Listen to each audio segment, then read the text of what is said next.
Prepare for teleport!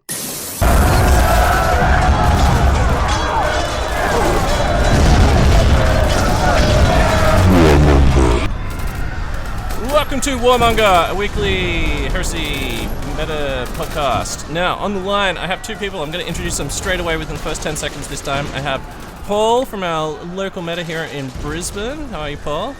Yeah, good, mate. Very well. Now, Paul's Instagram is heresy enthusiast. Go have a look. Go follow him. So you've got under 200 followers. We need to. Those are rookie numbers, man. We need to get those up. So you've got some good fucking hobby. Actually, it's not. Actually, I think it's actually heresy veteran. Actually. Oh, what did I say? You said heresy enthusiast. Oh, sorry. Yeah, no. Heresy enthusiast is Tom Gould. Sorry. Wrong. Wrong heresy. This is heresy veteran, not heresy enthusiast. Although Paul is definitely a heresy enthusiast. And side note, Paul's one of the earliest people to. You were in our Mournival, like you were one of the earliest people in the Mournival back when you were in the UK, and then you just happened to move to the same city as us, which is the craziest. That's was it a coincidence? Yeah. A happy chance? Yeah. Moved to the hotbed of heresy, which is Brisbane, Queensland. And then also on the line, I have Chris, aka Cthulhian Ganger, who's also sub 200 followers. Give him a follow as well. I'm going to put links to you guys in the show notes because go and jump on these guys' Instagrams and go and like all their stuff and go and give them follows as well because they're both fucking really good hobbyists. If you're into Sons of Horus, which, you know, if you're listening to this, there's a good chance you are. If you're basically just a heresy player, you're probably a fucking enthusiast of Sons of Horus. And both of these dudes have really nice feeds filled with lots of Sons of Horus and other stuff as well. So go give them a follow. Now, how are you, Chris? By the way, I just introduced you and didn't let you speak. Sorry. That's all right. Yeah, I'm good. Excellent. Now, speaking of Sons of Horus, I just realized that one of the first times I ever got my shit pushed in hardcore in the heresy was by Dom Santilli, who's somebody that all of us know. And Chris was just saying that he knows him through work, which is like another just crazy coincidence. But I was playing my Fuck Tower Alpha list, which is all Myrmidons and shit in like a whole bunch of fortifications, including like a void shield generator and all this other shit. And I was just like, oh yeah, come at me, Dom. What are you going to do? Just like cross the table into my like carefully laid like fire lanes and all this sort of shit. I've got conversion beamers at the back. I've got all these guys sitting on this void shield. This void shield's covering all my other fortifications, which also have their own backup void shields. And then Dom was just like, this is what I'm going to do. And he just put his fucking Charybdis down right inside the void shield bubble. And Horus and however many Justarian you can also fit inside a Charybdis just got out and went, we're just going to start at this end of your fortifications and just fucking smash the entire shit down. And yeah, basically that's what happened. I was just like, oh god damn, can't believe this. So yeah, shout out to Dom Santilli, early fucking Sons of Horus person. Although, having said that, there were a few games where he was allied with who was that? Who was it? I can't remember his name. But it was Steve. It was Steve. Yeah, Cupcake. We played a team game where Morgan and I, with Mechanicum, played against Steve and Dom. And Morgan's Mechanicum list. This is first edition, obviously, but Morgan's Mechanicum list in 1500 points had, I think it was 8. Krios Venators and normal Krios, and yeah, we just like shot him off the table. So yeah, shout out to Dom Santilli before we start. Now we're here to talk about Sons of Horus. I always refer to them as the SS of the heresy because they were like the bodyguard, the fucking like the sort of driving force and the core of just fucking insane veterans that like were around Horus, which just meant that like the loyalists tried to assassinate him a few times, right? And it was just like entirely impossible due to the fact that Sons of Horus, just like one of the premium legions, even if you try and sneak into their ship or whatever, sneak into their Gloriana and assassinate their leader, it's just not going to happen. But fluff-wise, I've got a new way. I've decided from this episode. I'm gonna instead of trying to describe the background that we all know, I'm going to throw to the guests, and then you can tell me what's the thing that you love the most about Sons of Horus. So let's start with Paul. Oh, they're like the arch traitors. I guess they never. I started doing them because I fucking love the color, and also just they never even in the 40k universe they never bowed. Although they work with chaos, they've never been completely corrupted by it. So yeah, they're just fucking hardcore basically. Yeah, they didn't just go like blindly into it like the word bearers and just like take their demon pills, or just totally lose their minds like the Emperor's Children. Like, yeah, they still stayed like like the World Eaters just went so fucking crazy that they were basically just like almost lost like all sort of like tactical sort of tactical drive. But Sons of Horus, like right to the end, like seemed like they really sort of they still kept their shit together, even though they were becoming like super evil. They still kept their shit together. So yeah, that's good. They still like love their brothers. They still love Horus. They're not like turning on one another and fucking just like doing their own shit. Yeah. They're a really good bad guy, I guess, like because they're just so sinister, but also there's like they're not just like evil fucking dickheads. They're also evil dickheads who've just been reaving the galaxy for like the last 200 years and just have all this like knowledge and expertise and equipment to do whatever the fuck they want. So that's pretty good. And what about you, Chris? Like, what's your prime like? I don't know. What makes you get hard for them? I think it's just the hyper like arrogant and aggressive playstyle of him. Like it's very it's pretty like attractive if you just want to play like a legion that needs to be aggressive, have like an air of arrogance and like self-belief in itself. And I think that's mirrored in the fluff as well, like throughout. So yeah, and they're just downright brutal most of the time, unless they get in their hands, their ass handed to them. But it happens. Unless you're getting shot at by Imperial fists, I guess. Yeah. Yeah. Anyone that hits them twos, Yeah, they're definitely like the classic. When I think of them on the table in Horus Heresy, in first or second, doesn't matter. That's probably the closest thing that I imagine when I imagine like Chaos Marines from like back when I was like really into Chaos Marines, which was second edition. Like I remember, I got the second ed Chaos Codex because I got an A in some fucking subject somehow at school. Like I don't know how I did it, but I just got like a random A, and I was like, "Whoa, I got an A, Mom! You gotta buy me something." And she's just like, "Whoa, it's never happened before. All right, you can choose one thing from White Dwarf." And I was like, "Second ed Chaos Codex just came out. I need that." So yeah, that's how I got the second ed Chaos Codex, and from then on I was just sort of like hooked because they were they weren't like, I don't know, when I look at Chaos and so they've sort of morphed into just like like a comedy fucking routine or something. But back in that second ed Codex, they were just like the super bitter dudes who are just like we're just gonna fight on. Like Horus died, like the whole thing fucking failed. We've basically got like the point, the strategic sort of I keep saying strategic, I don't know what I'm talking about, but sci-fi strategic, the strategic sort of momentum they've lost now, so they're fucked. Like there's no way Chaos is ever gonna retake over the Imperium or whatever, like unless they'd really have to create some sort of fucking stupid plot contrivance to allow that to happen. But what I liked about them was that they were just so like they were like, oh, so you fucking killed Horus and you broke us, and we're not gonna surrender. We're not gonna just say, okay, cool, you guys win. We're just gonna go and hide in another dimension and just like in this fucked area of the galaxy that's like just totally like spooky and shit. And we're just gonna lurk there, and we're gonna like hide out in asteroid belts and just do this like long war.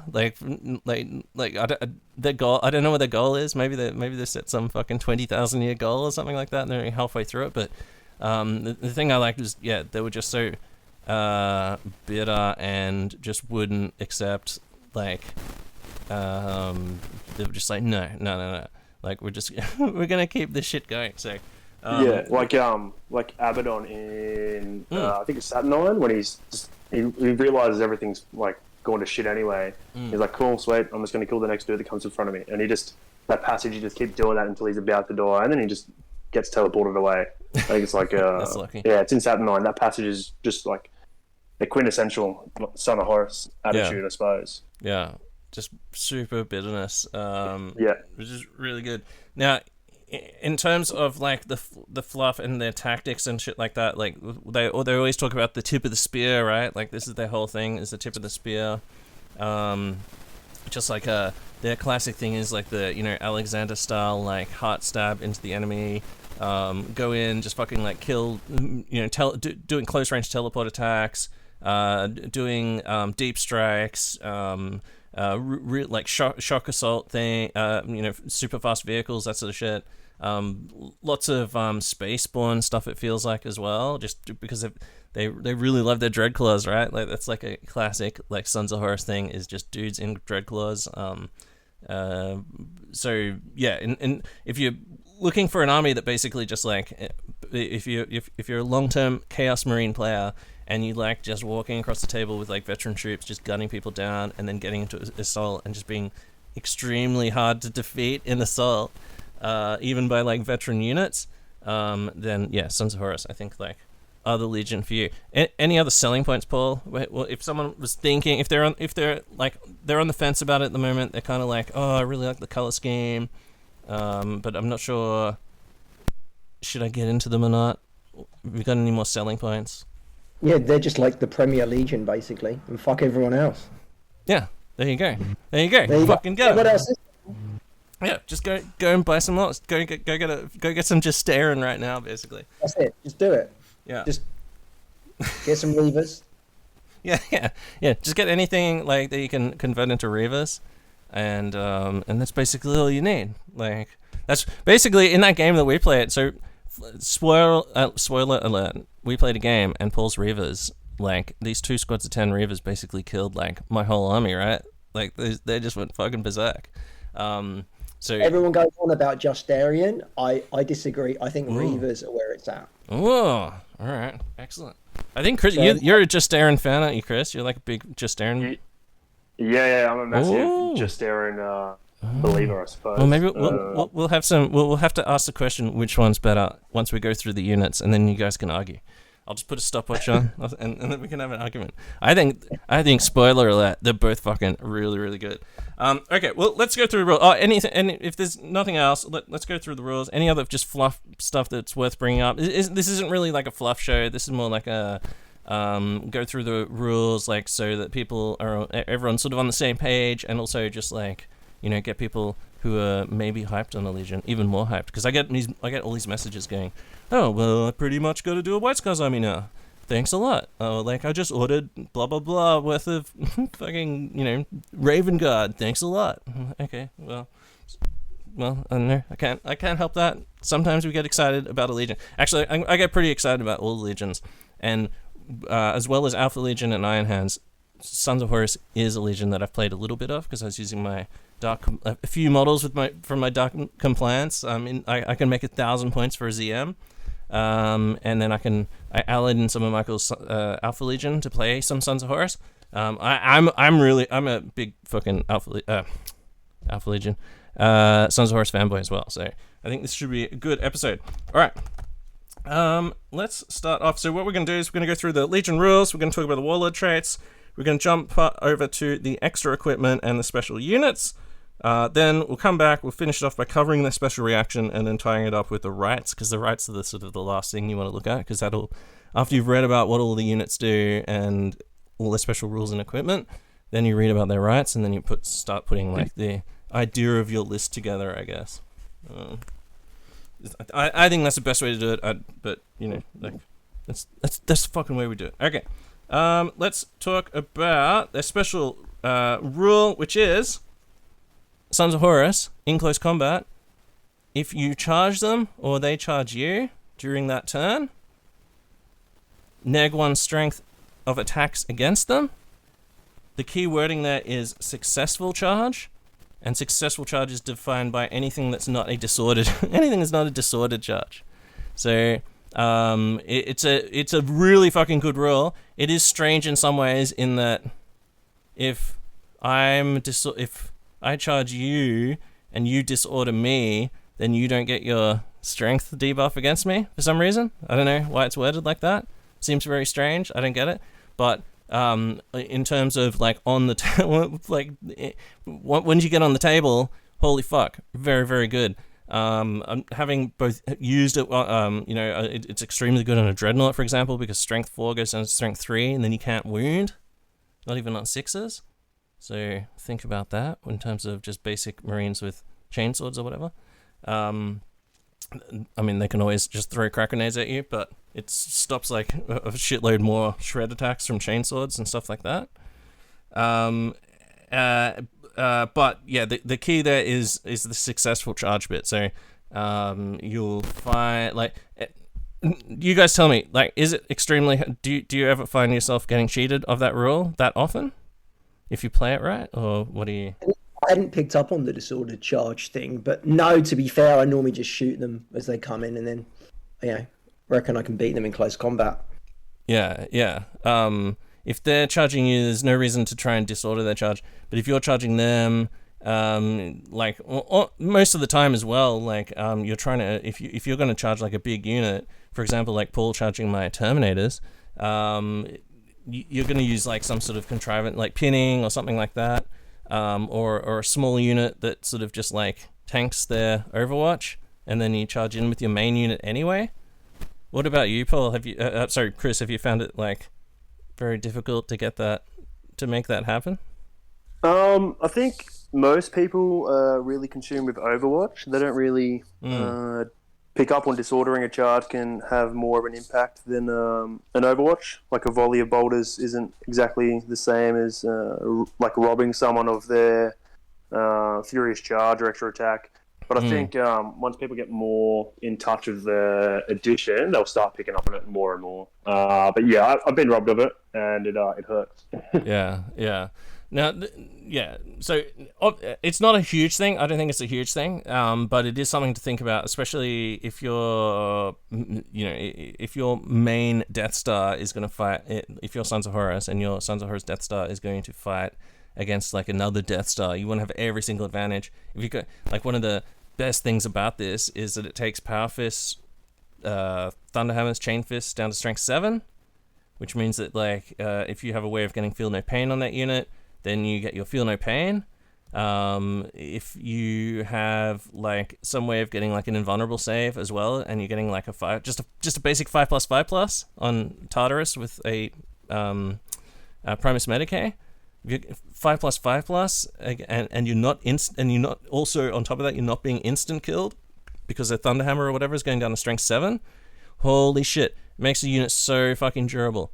One of the best units that we've talked about, other than Fire Drake, which I rate as the best Terminator and best close combat unit at the moment, probably the second best, if not better, is Deliverers, because they have that battle hardened. Man. Stopping instant death. Yeah. It's just I crazy. played Raven Guard on the weekend, and they had 15-man Deliverers with Raven Guards, and then a Biomancy jump pack Liberian. So it took them to toughness 5, battle hardened 1. Oh, yes. Yeah, dude. So strength 10. Strength 10 can't even instant kill him. No. You can feel no pain against strength 10. Think about that. Yeah.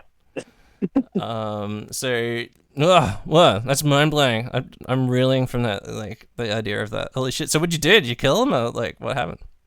Like I had 10 Gesterian in my Praetor just in their deployment zone with a Legion banner, and then bloody Korax and 10 Dank Furies came down with 15 Deliverers and a Biomancy Liberian, and then just proceeded to try and push my shit in pretty much. And then also like outflanked by 2x5 more Dathan with Combi Volkite.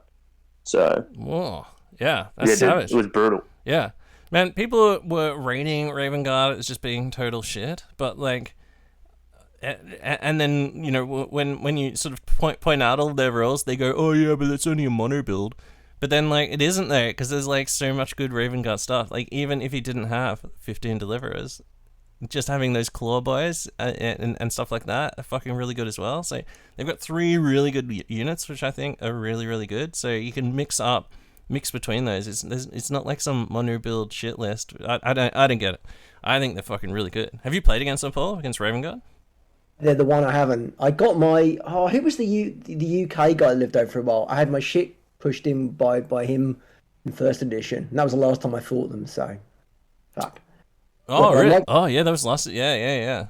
That was who was it? Oh, that was Max. That was Max from Road to Terra, right? Yes. Yeah. Nice work. Yeah, it's a shame he's not still here with his Raven Guard, but he came over just before COVID and was like, I can't find a job, funnily enough, because fucking, the whole country shut down. Had to go back to the UK. Raven Guard, fucking definitely rate them. Sean has them, Sean from Quartermaster, Paul, so at some point he's going to come to the BrizCon game, so nice. Call him out then, get a fucking Raven Guard game in. I need more Raven Guard, more Salamanders players. Yeah, I think so. Yeah, exactly. It's really exciting at the moment in Second Ed because now you go to an event and you're like looking for those people for legions you haven't played against, which I'm finding really exciting. So that's really good. Okay, but back to the Sons of Horus. -1 strength in combat. It's a turn in which you charge or you're charged. I played a game of an early game against Josh up here in ZM with my 1,000 points of Sons of Horus. I had a Sons of Horus Contemptor, and in Zone Mortalis, oh man, so strong. It got bogged down, obviously, just like any Contemptor will. However, there was a turn where I charged one of his big units, and -1 strength, so crack grenades go down to wounding on 6s instead of 5s. Fucking just basic chainswords, he couldn't attack, he couldn't even wound with them, so he couldn't use them. Then in the second turn he charged in with another unit, which then started the whole -1 strength. And you got to remember as well, it's not by unit, it's in a round of combat in which you are successfully charged or you charge. So if you're already locked in combat and someone else successfully charges into that combat again, then that just starts it off again for both of the units against you. I've had a few opponents do that to me, and then I go, because they think I've lost it, and then I'm like, no, you've just put it back on. They're like,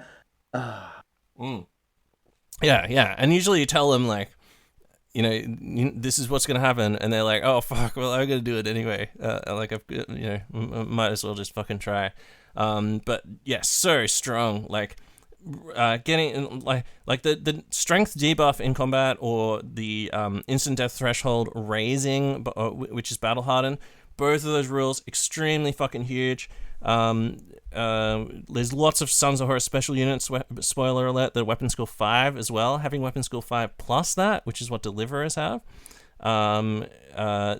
Justaerin are basically deliverers are just like a ripoff of Justaerin, essentially. They have the same stats on the weapon line, equipment and stuff like that, equipment choices, multi-milders, for example.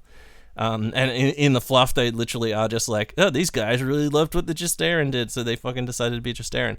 But Justaerin having that via their Legion special rule, it just not only does it make it so that you're getting feel no pain, but you're also not being instant death, and multiple wound termies and special units, veterans and reavers all have like multiple wounds. It's not just one buff. It's like it's 2 buffs essentially for your unit. It's like it's a twofer. It's a double buff. You've just got to be careful when you're operating it out and making sure that you're playing it properly. Just because of that successful charge thing, which I didn't even fucking realize either, until someone pointed out, like, I thought a successful charge was just like, oh, I rolled my 2d6 and I'm in range, I successfully charged. However, there's a box, which I didn't know about, which is called successful charge or something like that, and it explains what it is, which is basically, as long as you're not disrupted, it's a successful charge. So, yeah. Alright, so... one thing I would with new players is you do, to my mind, you do need to build the army towards this strength in close combat. Some guys are trying to kind of just play Sons of Horus as a gun line. And, when you're going to come up against, Iron Warriors, or Imperial Fists, you are not going to win in a gunline fight. You need, and that's probably the only issue with the starter box. Is the starter box is more of a gunline starter box because it's all TAC Marines, and you do need to look at what builds you're doing and build towards this core strength of the Legion. You could always put chain bays on them and just send them forward, though, right? You got it. You gotta, I think Sons of Horus aren't just I get +1 to hit all the time, so like there's no out of the box. You can just play and expect to, I don't know, kind of reap the reward without having some forethought and planning and a bit more tact. I would say. Yeah. They're probably these guys and I mean all the legions are basically like they have the same units. Some legions have just better fucking rules that are just apply to everything, like Iron Warriors and Imperial Fists. They're just like the easy mode legions, I guess you could call them. Sons of Horus, though, definitely what these guys are saying, they have a very fucking strong rule. You've got to apply it, though, which is good, because it's like, it almost feels like a lot of the veteran players, like most of the Sons of Horus players I can think of are people who are like hard-bitten trader fucking dogs as well, which is always good. And they'll use those. They know what they're doing, and you know they'll sort of like pick you apart, and that's fucking what their fluff is as well, which is just these like shrewd like veterans, just like tearing your shit apart, and just with using all the rules and equipment that the vets would have. So, all right. Anyway, let's get on to warlord traits. Now, there's 3 warlord traits. One of them's a trader one of them's a loyalist one, which is really good if you want to play Istvaan III. And then there's a generic one. So the first one, which is the traders only. This is to represent like your guy like swelling with chaos power or whatever. So basically, your warlord, you can roll a d6 for them at the start of every player turn. On a 2 to 5, you increase your strength and toughness by 1. On a 1, you just take a wound with no saves of any kind. And a 6, you gain. I think you gain the first bonus, and then you also gain a wound back as well, which is pretty cool. You can't go above your starting wounds, but you can repair a wound, which is pretty fucking cool. You also get an extra reaction in the movement phase. Either of you guys used this? No. I've used it once or twice. It's okay. I haven't rolled a 1 where I suffer a wound. But yeah, a 1 in 6 chance of taking a wound, or like a 4 in 6 chance of getting, or essentially 5 in 6 chance of getting +1 strength, +1 toughness. Can be really good, especially when you fight other Praetors with Paragon Blades, and it's the turn that someone's charged successfully. You're taking them down to strength 3, or effectively strength 3 against strength 4. So they're only winning you on 5s now. So it just stops a lot of that excess damage coming through. And if you're worried about like getting shot on the way into combat, you can probably take a couple of melter shots on your Praetor on the way in. If you're not really that worried, right? Yeah, and going to toughness 5, you could then, with the Sons of Horus special rule, you can survive getting punched in the face by like a solar gauntlet a few times as well. You're not being instant killed. You're probably getting some kind of save against it, and then you're getting to feel no pain there as well. So it just says it just increases their stat. So and there's no caveat about instant death threshold there. So that's pretty good. And sort of it makes your dude even harder to fucking kill, which is like an achievement. Only affects your guy though. It's a warlord specific guy only. So it's not like the whole unit can do that or anything like that, unfortunately. But pretty good. And a reaction in the movement phase. You're probably wanting those in the assault phase or something, aren't you? Or when do you guys find them get the most use out of reaction? Like which phase? If you're being like a up in people's shit Sons of Horus player. I mean, you can't get away from shooting phase reactions, unfortunately. You know, I really like the reaction, idea, but yeah, having two reactions in the shooting phase is pretty good, and it's hard to get away from that, unfortunately. Yeah, just for return fire, right? Yeah. Well, and also, our advanced reactions return fire, isn't it? So. Yeah, true. I think with the FAQ that came out saying that you can do a movement reaction back into a transport, I think you could play a little bit with essentially hit and run when a combat wipes someone, react in the movement phase back into your transport. That could help be like a sustained, like aggressive assault and keep your close combat units from getting shot to pieces. But haven't really seen that play out too much. That could be good in Dreadclaws, right? Suddenly you're just back in your Dreadclaw. Bye. Yeah, but you've got your Dreadclaw has to be in skimmer or hover mode, and then. But it should already be right, because you jumped out, you've gone to skimmer mode, get out, attack the enemy, and then the next turn get back in, and then when it's your turn again, you can just be like, okay, I'm either going to move an assault or fly, just like whoosh. Now I'm out of reach. Yeah, that could be good. You just want to make sure that you don't get a crash or burn or explode. Otherwise, you'd be taking strength 8 hits and not a good time. Yeah, exactly. Yeah. Okay, so in terms of that Waller trait, it seems interesting. Could be good if your main focus is on your character. If you've got some narrative where you're like, this guy's so fucking shit hot, he's like an expert fucking killer. Especially +1 strength with the Paragon Blade. That's going to make you strength 6 with the Paragon Blade. That's pretty good. +1 strength and toughness characteristic. So that would mean that you'd be doubling your strength if you're using a Power Fist or Thunderhammer. So Brutal 2 Thunderhammer at weapon skill 6 of your Praetor. Strength 10.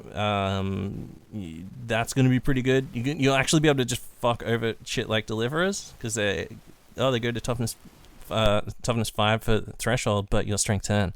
So yeah, that could be like if you coming up against 15 Deliverers again. There you go, Chris. That's free. I just got some free tactics. Well, I actually use the not the generic, but the Allegiance like neutral one, other warlord trait, the Armor of Pride, to a pretty good effect. Tanked Korax, got back up and just squished him with Thunderhammer. Oh, true. All right, let's do that one next. So, Waller, if you're reduced to 0 wounds, you basically take a leadership check, and if you fail that, then fuck you're dead. If you pass it though, you just come back with D3 wounds, which is hilarious. It's the first time you die. You don't get to do that over and over, but if you consider someone killing you with a Paragon Blade, and you've got a Thunderhammer, you just go down, but then you come back straight away, and then you're basically like, now my turn, and just fucking drive a Thunderhammer into them. So that's pretty good for winning duels, I guess. You go, Paul. Yeah, instant death stops it. You don't get to do it if you're killed with a Paragon Blade, unfortunately. Oh, really? Yeah. Oh yeah, this has no effect against attacks or rules which remove the model as a casualty without inflicting wounds, or against attacks with the instant death. Okay, I didn't see that bit, but they could weigh you down with a Paragon Blade, or they might smash you. You could simultaneously kill each other and then you just survive and get back up. Especially with that Sons of Horus rule, meaning that you're not taking instant death from their Thunderhammers. You could just get sort of like cancelled out by strength 7 AP2 wounds, and then you put a whole bunch of strength 8 brutal 2 fucking wounds on them, and then you both roll your saves, you both die, and then you go, but I get a leadership check, I'm fucking back. So yeah. Ooh, brutal. It's fucking crazy. Can't come back from getting stomped on by like a knight or anything like that, right? Can't get taken off the table. So do you guys both run that? Do you run that as well, Paul? Yeah, generally. It's also good for like tanking a lot of shots. If you're being shot at with a load of Volkite, you can just keep on taking wounds on your Praetor. I mean, okay, you can fail the morale check, but leadership check, but you can soak up a lot of damage and then just do it, get back up, and your opponent's basically wasted their shooting. So. Yeah. It's just total fucking Wolverine move. All right, cool. So that seems to be pretty good. Chosen by the Dark Gods, the trainer only one, where you get the +1 strength, +1 toughness. I think they both seem pretty decent so far. So, and both of them only work on your Warlord as well, which is very interesting. Now, the next one, the last one, which is the Loyalist only Wolf of Luna. This Warlord can only join a unit composed entirely of models with Legion Studies Sons of Horus and the Loyalist allegiance. And the Warlord and any unit it joins gains +1 attack when they successfully charge or are charged by a unit that has Legion Studies and Traitor allegiance. Yeah, so against any traitors, you're getting +1 attack. You also get an additional reaction in the Assault phase. Oh, and I should have said the Armor of Pride, which is the previous one, where you come back with D3 wounds. You get an additional reaction in the shooting phase as well. So as Paul was saying, that return fight, like shooting phase reactions, just seems to be really good this edition. Getting one in the assault phase, an extra one in the assault phase. Maybe this is where, like, if you do, I don't know. It is cool. It's going to make like your special units if you have some Loyalist Justaerin, for example. Can you take Loyalist Justaerin? That's a good question. I guess we'll find out when we get to it. Yeah. You can? Okay, so Loyalist Justaerin would have 4 attacks base. Yeah, I just want to point out, Loyalist Sons of Horus players are deluding themselves. They're all weaklings, Legion, and they need to be put down like dogs. That's true. And the same goes for Lunar Wolf players as well. Oh, calling them out. There you go. If you got Lunar Wolves and you're in Southeast Queensland, call out Paul. That's it. Yeah. I really like this Rite of War just entirely because it gives something to the people who want to play Loyalist, Istvaan III, Sons of Horus, just like doomed to die, fighting on, Angron's coming down to fight you. At least it gives you something. Like, you get a little buff there. But yeah, it's definitely, it's not even as strong as the other two. Like, I think the other two are way stronger. But it does gives the Loyalist something to go for. The extra attack in the assault phase, I mean, it's good for overwatching at least, so you can, maybe that's like, if you do want to run Sons of Horus Loyalist gun line specifically, there you go. That's the fucking Warlord trait for you. Now, you guys, have either of you run any of the generic Rites of War from the rulebook? Yeah, I pretty much run exclusively Drop Pod Assault. Oh, no, sorry, no, Rites of War. Sorry, I meant Warlord trait, sorry. Well, spoiler alert, there you go. We can talk about that in a minute. Rites of War, Warlord traits. Man, there's so much stuff to remember. Warlord traits, have you guys, either of you run any of the rulebook Warlord traits? There's one that gives you the +1. No, but I'm looking at a couple of different builds, maybe having a go with them. Maybe using a Herald, and then the one where it causes pinning. Yeah, might be a combo. And I probably might have a go at the one where it kind of adds +1 to your assault result. Yeah, for every unit within 6 or every unit within 12. I forget the exact rule. Yeah, I think it is. Yeah, they're probably worth a crack. In Zone Mortalis, which is pretty much the main place I've played, the only place I've played Sons of Horus, actually. I was running the generic Rite of War, which why do I keep saying Rite of War? Holy shit, Warlord trait, too much stuff. I was running the generic one where you run, so you take the highest initiative in the unit and add +1, and then that's how far you run. So you get 6 inches on top of your run. So I had like a close combat Praetor dude with some veterans, and they were able to just be like running around doing like some big moves, which in Zone Mortalis, like, movement's really important. You can get big outflanks and stuff, especially if you've got a decent size move. So I found that pretty good, and it gives you something else. I think it gives you I can't remember which, it gives you an extra reaction in one of the phases, which in Zone Mortalis, like, they're not the same reactions, they're slightly different. But I think like there's one where you auto pass a morale check, I think, if you're charged, something like that. And I think it was in the assault phase maybe that you get an extra reaction. So rulebook laws definitely worth having a look at. Warlord traits, check them out.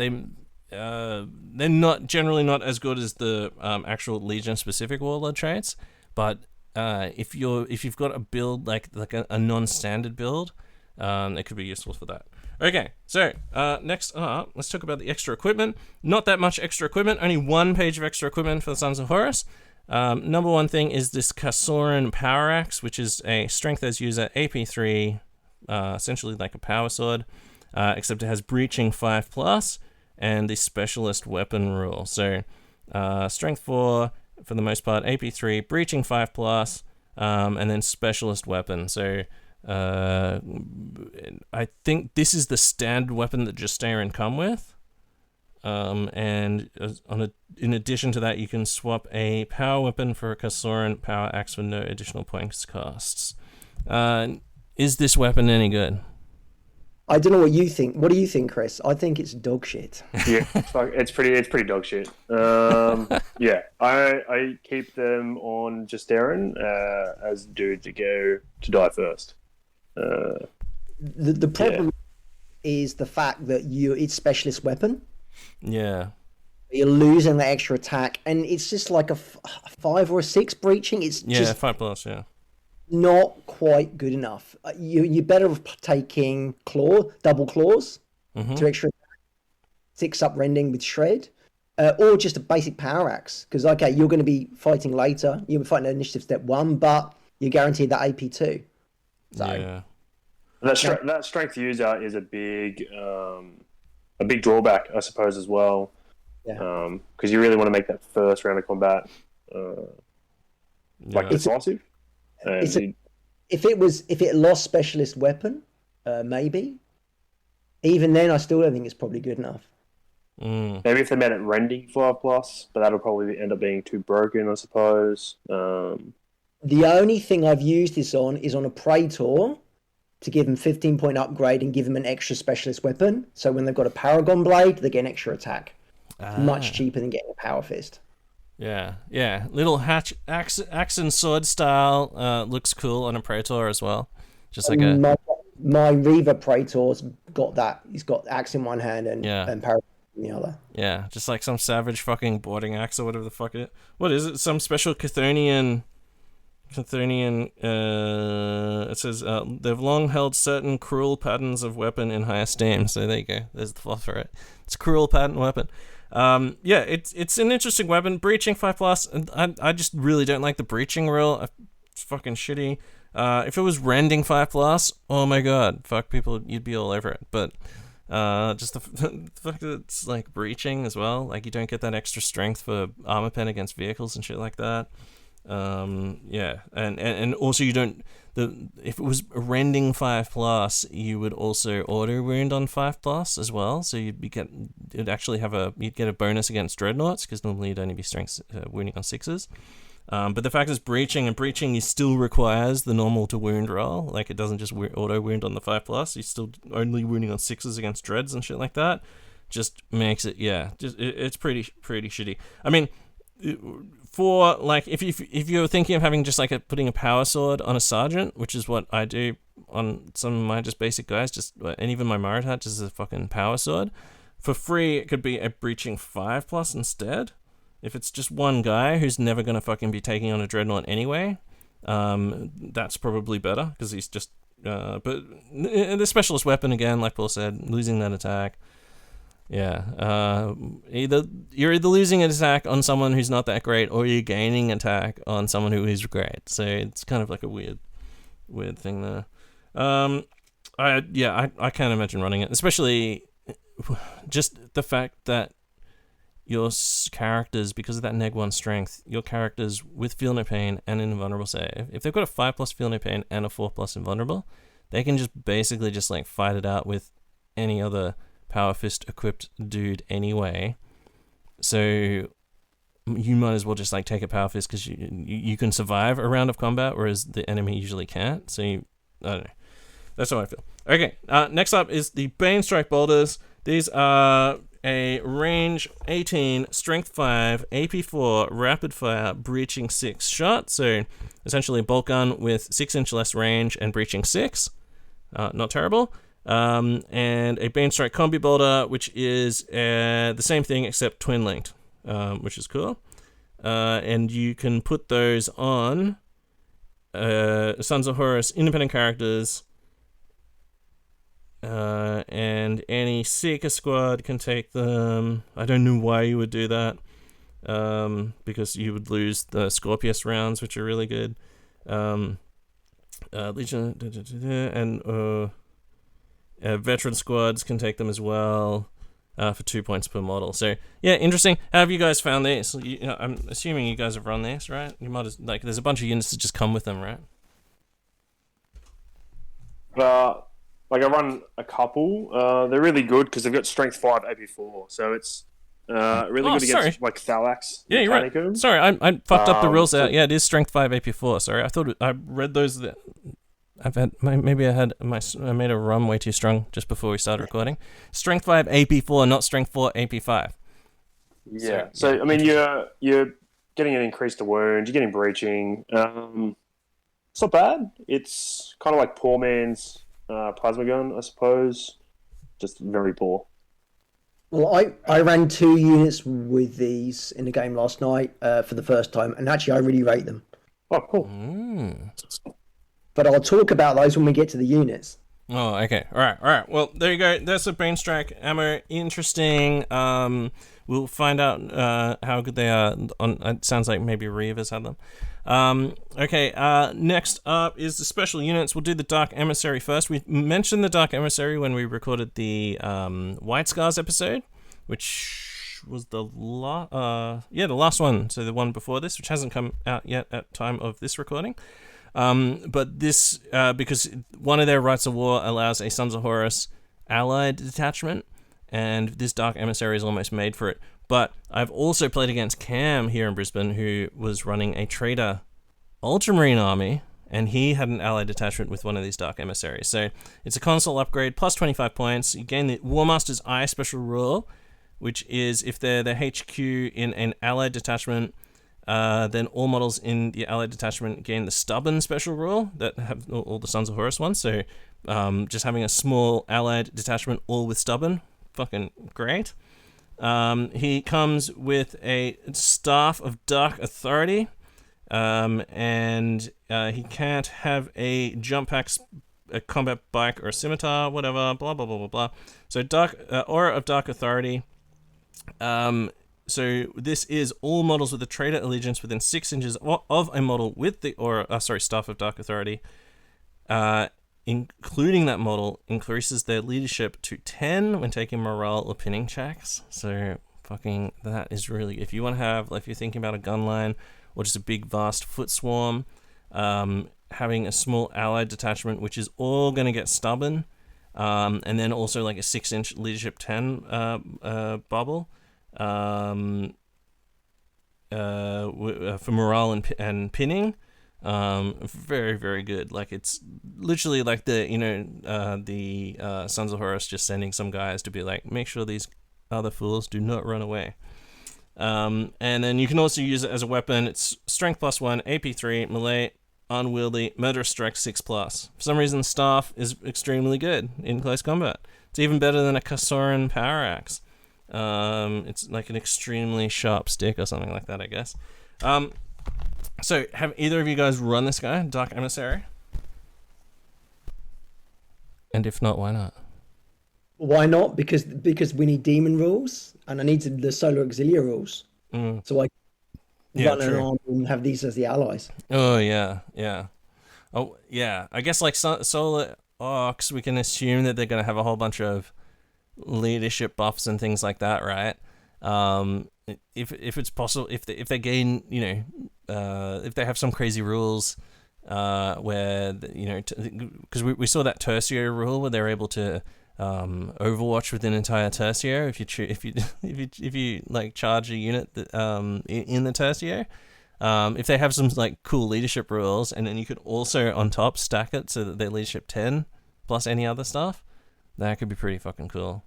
But yeah, I when I played against Cam, he was running this, and he had the Master of Signals, So the Master of Signals was in a unit within 6 inches of this guy with his staff, and because the Master of Signals could see this guy with his super sharp stick, he was like on the comms he was being given leadership 10, which then he was pushing out to other units in the army because he's the Master of Signals.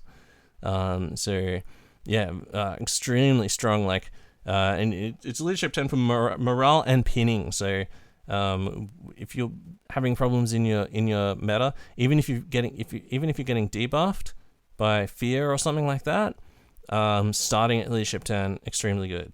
I'd rate this guy, man, and he's only 25 points as well for the upgrade. He gets a Murderous Strike 6+ AP3 stick and all those extra bonuses. Seems pretty cool. Like, I don't know. And having played against him, and then on top of that, he's giving stubborn to his little detachment. Good lord. Okay, moving along. Just pushing past 5 pages of Horus rules. First up in terms of the new units or the special units is the Justair and Terminator squad. These guys have all, like, I think, like, back in first edition, back when Paul first started playing them, they were like vastly overcosted, right? You got like 3 for 200 and 200. Yeah, three guys for like 400 points or something crazy. Yeah. It was so crazy, yeah. And then they slowly, I think, like, they gave them some buffs, and now they're like fucking very, very good. They're extremely veteran Terminators. They got Weapon Skill 5 and BS 5, and 3 attacks base. They don't have a Sergeant, but they're Leadership 9 base. They're in Cataphracti. They come with those Bane Strike combi bolters, so you're blasting out your 6+ breaching, Strength 5 AP4 6+ breaching, which, if they come up against Solar Ox with that Strength 5 AP4, holy shit, just based on that, they're going to shred people. And then Cataphracti Terminator armor, Weapon Skill 5, and now in this latest edition, they also gained BS 5 as well. So he used to, if you had Horus with him, he had a Cognis Signum, so he could give them BS 5 for their multi-melters, for example. They just straight up fucking are BS 5 now. So very, very fucking good stat line. Their special stat line and equipment so far, plus stacked with their special rules, which are Justair and Retinue, which allows you to take them as a command squad. They also have Furious Charge 1, Chosen Warriors, and Stubborn, so Stubborn 9. They'll also, as soon as a character joins that, like a Praetor, they go to Stubborn 10. Furious Charge, +1 Strength on the charge, really good for things like Lightning Claws. I think it would take their Thunder Hammers and Chain Fists and shit up to Strength 9, right? So you'd be wounding on 2s against Dreadnoughts on the charge. Yeah. Fucking amazing there. Weapon Skill 5, just so much better than fucking Weapon Skill 4. And then 3 attacks base. So, spoiler alert, 2 Lightning Claws for these guys is only 5 points. So, and that takes them to 5 attacks base, 6 on the charge. 6 on the charge. Or yeah, it's brutal. 7 if you're running the Black Reaping, right? Black Reaping, is it? Yeah, If you got rage already, yep. I missed the whole claw thing up until a couple of weeks ago, and suddenly on my painting desk I had 3 sets of lightning claws to put in my Justarian. Yeah, dude, Lightning Claw is fucking really good this edition. And then on like Weapon Skill 5 go with Furious Charge, so they're going to Strength 5, so you're hitting on 3s, wounding on 3s, with Shred, so you're rerolling to wound, and then 6s, Rends as well. And then think about, like, if you've got a Black Reaving where you're getting rage if you're charging a unit that's just had a charge already declared against them, or they're in combat, that's just fucking 7 attacks on the charge each. And for, what are they, 275 for the first 5, and then 50 points after that. So 55 points for 2 Lightning Claws. Oh my god. But you can't give them all Lightning Claws because you're also going to want to give them multi-melters. So, right? So there's 1 in 5 can take a Heavy Flamer, a Reaper Autocannon, or a multi-melter. How do you feel about the good old multi-melters, guys? You love them? Yeah, I was running 1 in 5 in first ed, and I'm definitely running 1 in 5 this edition. Especially with BS5 and Twin Linked from the multi-melter. So you're pretty much always guaranteed to get one of those Strength 8 AP1 dots. Yeah, with Armor Bane, and then like fucking 5+ is a kill. With the massive buff to melter weapons, because there is no armored ceramite anymore. If you get these guys just with 2 BS5 multi-melters within 12 inches of a vehicle, like you've got an extremely good chance of just one-shotting even just like a fucking 400-point Spartan or a Kratos or whatever. Just like fucking straight up, boom, dead. Okay, cool. Next thing.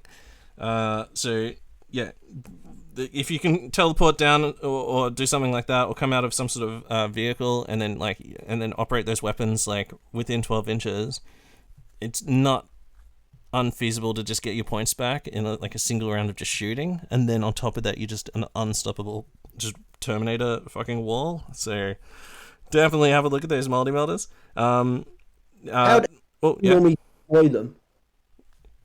And I normally play them. Yeah, how do you get them into combat? Do you run them up the board, or is it in a pod? So I've played Pride of the Legion like 3 times, just out of grudge matches. Someone is like, yeah, I'll rock up with 3,000 points with the Terminators, and I'll just put 30 just down and 2 Leviathans on the board, and it seems to be a pretty good fight. Yeah, so normally I run 10 with my Praetor and a Legion banner coming out of a Charybdis turn 1 in drop on assault. So it is a very expensive Swiss Army knife to throw into someone's toy box. Yeah, it's probably the only thing I would say. You probably don't want to be trying to walk them up the board. Mm-mm. You want to try and get them into combat as quickly as possible. So yeah, like a Volkite Culverin squad or a Las Cannon Heavy Support squad is this unit's worst nightmare, pretty much. Yeah, anything with strength 8 or strength 9 shooting is going to give you a bad time. Yeah, I've only run them using Deep Strike and Black Reaving. Yeah, because you want to get them straight into combat. Have you considered using a Warmonger to teleport them down? Yeah, but you can do it as part of Black Reaving. Oh yeah. But I mean, outside of Black Reaving, like, because Charybdis is what, 300 points still, or are they cheaper? 230. Oh, 230. Oh, that's not too bad, is it? That's like Land Raider price. It also covers a gap. If you like, we can touch on it later or now or whatever. Like a Charybdis brings a bunch of pinning missiles to the table, which allows you to get into combat even faster and even more unmolested. Sorry. Yeah. Charybdis is pretty good for what they do. Some people, yeah, exactly. Yeah, some people will molest you if you give them the chance. So,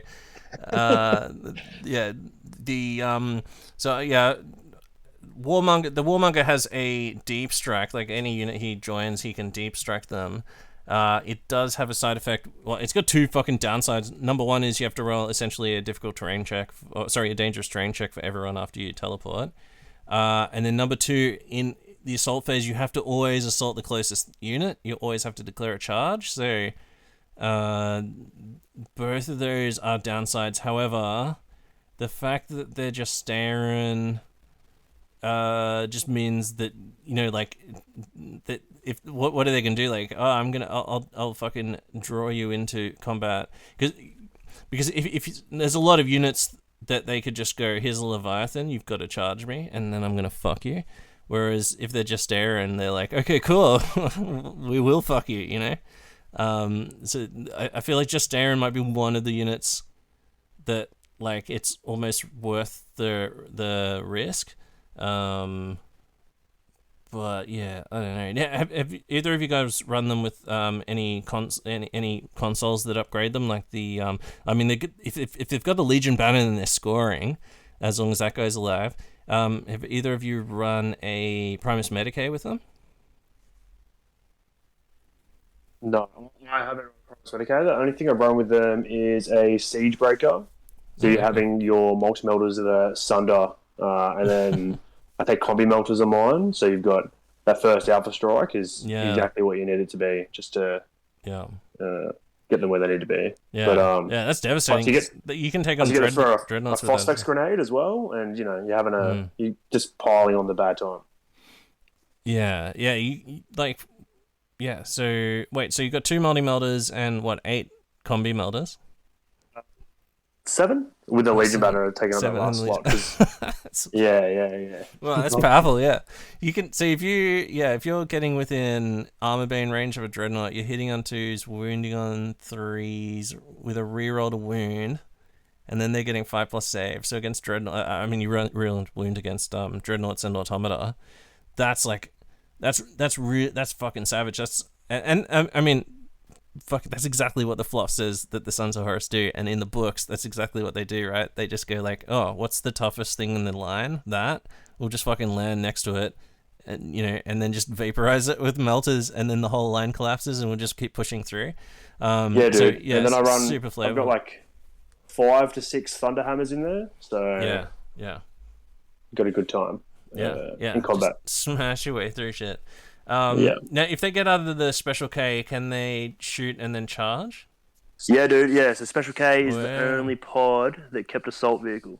So it's the only vehicle that allows you to assault out a deep strike, slash disembark from any drop pod in drop pod assault. So yeah, if you're gonna run like an aggressive combat army, you're getting steered towards taking a Special K. But Special K is definitely worth it. Just to help all around. Like they fire four lots of 9 missiles at 9 missiles at 4 different units. Range 18, strength 6, AP4 with pinning. And it's ballistic skill 4, the pod. So it's not like a drop pod that's only ballistic skill 2. It's all 3, I think. Yeah. So wait, what were they? Sorry, strength 6, AP4 pinning. Yeah, 9 shots per unit as well. And can they shoot all of those missiles in different directions and shit, or is it just all? Yep. Oh, they can. Yeah, so you've got to choose 4 different units. Oh, and each unit you allocate. You choose 4 different targets. Yeah, that's and then hard. you shoot 9 missiles at each target. It's wow. not limited fire, so on a 6 the first time you run out of ammo for the rest of the game, and then a 5+ every time after that shooting. Yeah. But yeah, it's pretty brutal. Yeah, that's hot. Holy shit. Yeah, hot shit. Yeah, that's fucking sick. And that and it's so flavorful as well. Like, I'm not even mad at it. I wasn't mad at it when Dom Santilli did it to me with Horus, with his Special K just coming out of the fucking atmosphere. So everyone's just like, what's that fucking bright light? And it's just like the glare of the flames and shit on this thing as it just enters the atmosphere, and then just like retros fire, and then suddenly everyone's like, what the fuck's happening? And then all these missiles start landing on them. Everyone's like, shit, hit the deck. And then like this thing just slams in, a whole bunch of Terminators just like do, and then just start torching shit with melter guns. It's so good. It's like one of the it's like a classic fucking 40k thing, right? Like, it's just so fucking insane and over the top that they're just entering the battlefield from space, like, just at the right time. So yeah, very, very fucking cool. Now I've been talking to a lot of people, and what everyone else is saying is that, like, Spartans no good. Like, if you're pushing up the table, you all you're doing is you're just asking to be surrounded by melter weapons and get fucking one-shotted. Also Spartan, if you've got like a big assault unit in there, you've got a good chance of just like it getting exploded. And like armies like Iron Warriors, Imperial Fist, for example, what's the term? Easy mode legions. Just being able to one-shot vehicles and really just like trash vehicles in this edition. Have either of you guys employed any Spartans, and what are your like? We're talking about Justarian here, obviously. Would you ever deploy them in a Spartan? Is what I'm trying to say. Paul? Absolutely not. No. No, because use deep strike or and just get straight into combat straight away. What about you, Chris? Yeah. I'm looking through your feed, and I can see that you've got 2 nice Justarian color spots. I have two like Justarian color scheme Spartans painted up from First Ed, but they're just sat here collecting dust this edition. Just so expensive, right? I haven't played. I've pretty much played just drop on assault this edition, just getting my head around it. But yeah, I mean, I'd be maybe keen to run them. I think you need to run. I think you can't just have one threat anymore. Kind of need to have multiple at the same time. So, I mean, you could try and relieve, I don't know, getting one Spartan blown up by having two, or a Spartan and two Land Raiders. Yeah, I think you need to spread like your army out and kind of like threat saturate, or you need to make sure whatever unit you want to do the lifting and the heavy work can get there and do it, kind of thing. Yeah, I feel like Spartans are probably like, I'm not saying they don't have a place on the table, but definitely like just driving them forward like in the old days where you had armored ceramites, so basically nothing could fucking touch you. And then a flare shield in the front, so as long as you kept that orientated towards the main sort of las cannons in the army, you were basically fucking untouchable for at least the first couple of turns. I think like because they do still have like a twin linked Gravis las cannon on there, so on each side. So what's it like? Fucking total. You can get 4, 5, 6 twin linked las cannon shots or something like that. Or no, wait, sorry. It's 4 twin linked las cannons and one more twin linked las cannon, right? Yeah, one more. So what's that? Fucking 5 twin linked las cannon shots essentially. I think people are finding that they're better for just doing like counter assaults with, rather than putting like your expensive Terminators in there, because you know that they're going to be nice and safe until you drive them into the enemy's Death Star or their Primarch or their Super Heavy or whatever. It's better to just have them sitting in your line, just rocking people with those las cannons. You can still take a flare shield, so it's still relatively durable to the front. And then when the enemy does, if they're the traitors who always have to just like run into combat, obviously, then you just like disembark in their face from your just fortress vehicle, essentially. Like that seems to be what a lot of people have been saying to me, at least. Another drawback, or not really drawback, another thing to consider is that if your like infantry unit in the transport explodes, that unit has to take a pinning check. And it's just one more check that you could possibly fail, and then your massive stubborn unit that's normally stubborn 10, you're on 11, you're stuck there for a turn. Just getting shot, charged, can't react. Yeah, and like the strength 8 explosion, you know, if you take fucking 10 2+s and then you have to roll 9 2+ saves, you're bound to roll 1 or 2 1s, and that's just a fucking dead guy. So that's fucking super heartbreaking. It's ironic that basically these guys, the safest place for them is coming out of a pod in the middle of the enemy army. Because at least you're not going to just like take all this damage and then be stranded on the other side of the table. Like you will take a lot of damage, but you'll still be like next turn or basically like when you land, there's a chance that they, number one, don't have any fucking movement phase reactions, because if depending on warlord traits and things like that. For example, my Iron Hands, the only reaction you can make to someone arriving from reserve is intercept. Yeah. So pods don't trigger move away reactions. They don't trigger like the Imperial Fist advance reaction. You can only intercept units that have arrived. So it's as many intercepts as they have, and then you just get stuck in. But and there's some chances, like if people don't have augury scanners, if they haven't paid the points for them, like there's a lot of times people just can't fucking intercept at all, you know, or the intercept that they can do is dissolve. Like if you deep strike on my army, for example, I can't do anything. I just have to stand there and be like, oh, okay, you just landed, great, and then you assault. I have a reaction in the assault phase, which is like an Overwatch, but yeah, you basically like, unless you shoot at me, then I can't shoot back at you, you know. So super safe, like. Deploying them via deep strike. Okay, well, fuck, we've talked about Justarian for quite a while, but we went down the rabbit hole in transport options there. But I think that's like key to and I want to do like a Warmonger episode about deep strike assault. I want to do one on. I'm like, I haven't played against a full drop pod army, so I don't really want to just start like going off about it. But I might get some like tactical geniuses on or something. We can talk about. How to pull off like the best assaults and deep strikes and outflanks and all that sort of shit. But anyway, okay. I think we talked about the weapon options. Essentially, they can take everything. They can take multi-melter as an option. They can take the Volkite Charger or the combi weapons.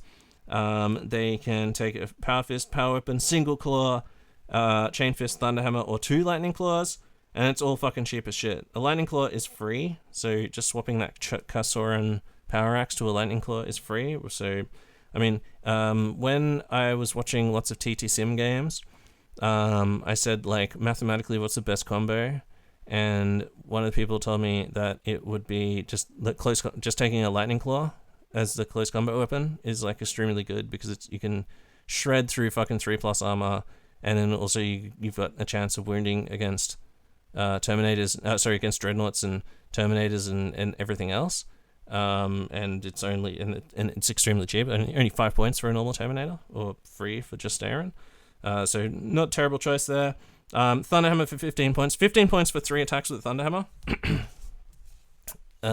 Base 4 in the charge seems pretty good. Seems like very good. Wise investment. One thing like minor combi weapons. So like a combi Volkite now, you fire both modes all the time. So there's no reason why you wouldn't take a combi Volkite over a Volkite charger. Just something to point out. And then they only pay 5 points for Magna combi weapons as well. So it's 5 points for a combi melter. It's pretty dirt cheap on ballistic skill 5. Yeah, like 60 points for a dude who has or just 55 points for 2 lightning claws, or 60 points for a guy who has a single lightning claw and a combi Volkite. With that insane stat line of 5/5, with 3 attacks base, and all chosen warriors, so you can always just like challenge people out and then just crush them with endless Thunderhammer sergeants. Pretty cool. Okay, so I think we can all agree, just staring pretty good. Do you think they've got the points right? Do you think they're well costed? If you guys, this is my last question on just Aaron. I want to get the most out, because I think just Aaron, definitely in the top 3. I think it's like just Aaron, Delivers, and the good old fashioned Fire Drakes. I think are the top 3 Termies. But do you think they're worth the points? Yeah, I reckon they're perfectly just on point for points. I think they've actually kind of nailed the point cost. I mean, it's 50 points per dude after the first 5. You run them either like efficiently cheap, or you go all in to get the best result, I suppose. But yeah, I think points wise, they're very on the money for points. Yeah. All right. Okay. Cool. All right. Let's move on to Reavers. Now, this is Paul's forte. Paul fucking crushed me with 2 Reaver squads. Basically, just like devastated giant part of my army with these Reaver squads. They're fucking very. I rate this unit very highly. So I'm gonna I'll run through the stats real quick, and then I'm gonna throw to Paul to tell us all about them. So the first 5 is 135 points. They're veteran stats, so 2 wounds, weapon skill 5, 2 attacks. They're all leadership 8. Now they come with a bolt pistol, chain axe, frag and crack and power. So nice little chain axe thrown in there, which is classic. They got precision shots and strike 6+. Counter attack 1. So if you charge them, they've got 3 attacks plus whatever for close combat weapons. 4 attacks if you charge them. And also, your weapons are at -1 strength if you charge them as well. They've all got Chosen Warrior, Special Rule, and Relentless. So, fucking extremely fucking good stat line and special rules. They can take Nuncio, Voxes, Vexillas. They can boost... The unit can go up to fucking 20, and they're 22 points each after the first 5. And then they've got a whole variety of close combat weapons, including 2 lightning claws, but it costs them 15 points for 2 lightning claws in this unit. Now, tell us about them, Paul. And first question is, though, they put in rules for a Reaver Aggressor squad. Are they exactly the same thing with just jump axe? Exactly the same, but really that opening those up and allowing them to run them in Black Reaving, I know we'll go into that in a minute, is really what's kind of opened it up for me. So I tend to always use an aggressor squad, and if I've got a big enough game, then I always have an extra squad running on foot. I really rate them. They are glass hammers in that they hit really hard, but they've only got normal marine armor saves. You probably want to put an apothecary in if you can. So my squad I normally drop will be like 10 Reavers with an apothecary possibly with the Praetor as well, with the jump pack, and then basically just deep strike them, get them straight into combat as fast as you can. They just got a lot of attacks on the charge, and the precision shots and precision strikes are really good as well. I tend to run them just a couple of power fists, mostly with all like chain axes. It's just a weight of attacks, just like you see in the first edition with Sons of Horus. And they stick a couple of melter guns in there as well. And I'm still on the fence about that, as whether maybe swap them out for a couple of extra lightning claws. The good thing about the melter guns is a lucky, if you shoot and you roll a 6, you can where you want. So I had a game against Robbie a little while ago. Robbie went to charge my squad. I counter-fired, I return fired. I rolled 2 6s with melter guns, put them straight onto his Praetor, killed him. I bet he loved that. I'm like, I'm just gonna take them in every game now. I don't care if they don't, get their points back. The chance that a one shot out a character or something like that is just, it's too good to be true. Yeah, and like we were just talking about, well, like I was just blabbing on about earlier about Spartans and things. There's a good chance of just killing a Spartan straight up. Like 2 shots, 3s to hit, armor bane, so you got a good chance of penning, and then just 5+ it's dead. Now, like there's no extra shit. Like you just fucking kill it. The loss of armored ceramite just makes vehicles so vulnerable. Like it's like a totally, like I think that's probably something that's been changed the most in the game almost, is the fucking vehicles are just so much more vulnerable to melter weapons. So that's the other reason I take melter, is just to give the unit a few options. If I'm playing against an army with a lot of mechanized armies, I've got something I can fight against them, because it's not particularly strong at cracking vehicles. But the melter guns do help. Yeah, and they take it as well. Like it's not like it replaces any of their weapons. They just take it in addition to all the shit they've got. So they're still striking with fucking 4 attacks if they're being charged. Whatever that is, plus whatever rage and stuff from Rats of War or whatever. It's just extra melter gun shots, like extra fuck you. Really great, like, because they're going to be like the last guys you take off the unit as well. And like late game, there's always that point where there's like a fucking character on his own, and or maybe he's got 1 or 2 dudes with him, and he's just like, oh shit, I'm just trying to like hide here. And if you've got the Reavers with the jump axe, that dude's fucked, because you can just jump over a building or whatever and just roast him with the melter gun shots. So yeah, really good, man. Like that game that we played, like that 10-man squad with jump axe with your Praetor and an apothecary, just deep striking down on that bridge in front of my termies that were trying to cross it, and they're just like, fucking you shall not pass. And then it looked just good as well. Yeah, it looked fucking awesome. And then just like total fucking carnage. I was like, oh, I'll definitely kill like half the unit in the first round probably, and then I've got my second unit here, and then I'll charge in my second unit and I'll just fucking finish them off.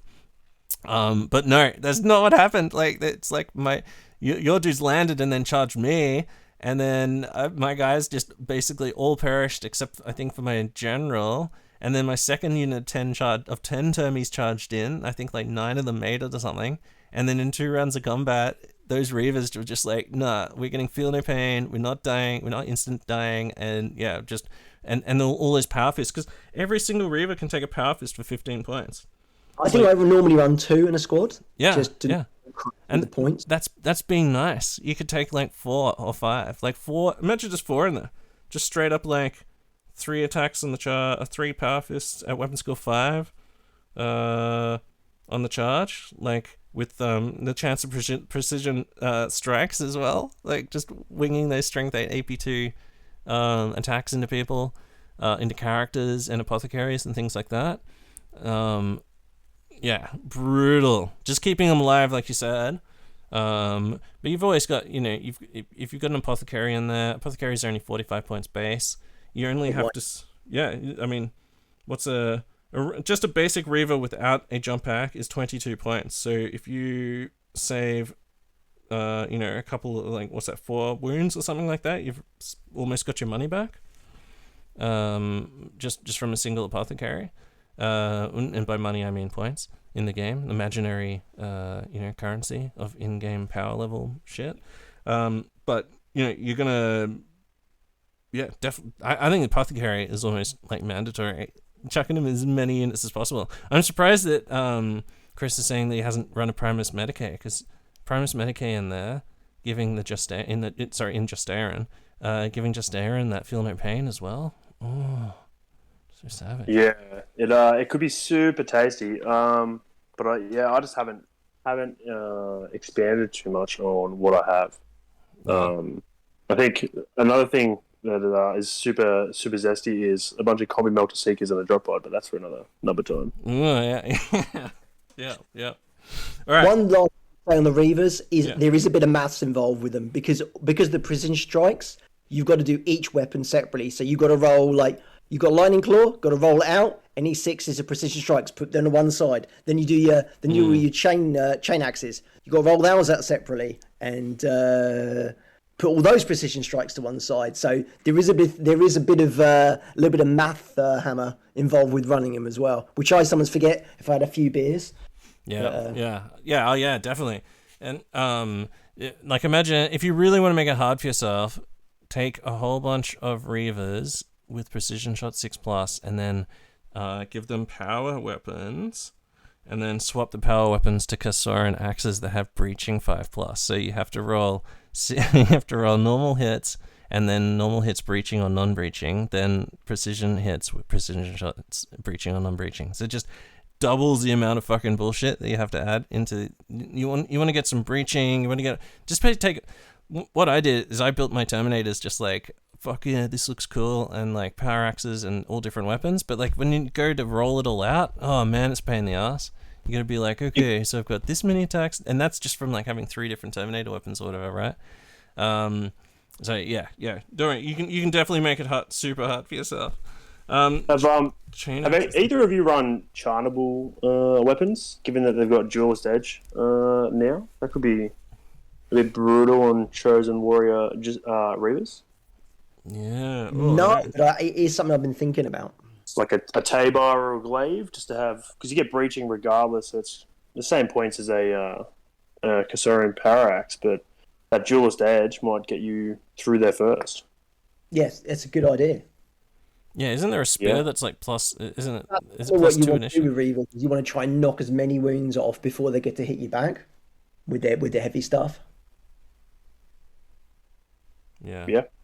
Just I haven't seen many people run charnable weapons, but it seems like a good time or place that you could run a couple just sprinkled in. At least a couple on a couple of dudes. It'd be pretty cool. It'd be nice and flavorful too. Like, this is the guy that always takes every challenge first, if there's ever challenges. Dimitri or whatever, Dimitri the Psycho or whatever. Just give him like a fucking, give him the fucking. What is it? I think that is there a glaive or a spear or something, like a charnable spear that gives you plus? There's a charnable glaive that gives you +2 to your duelist, or from duelist edge. So you're just going at initiative 6, and you're breaching 5+ 2-handed +1 strength. Yeah, that's sick.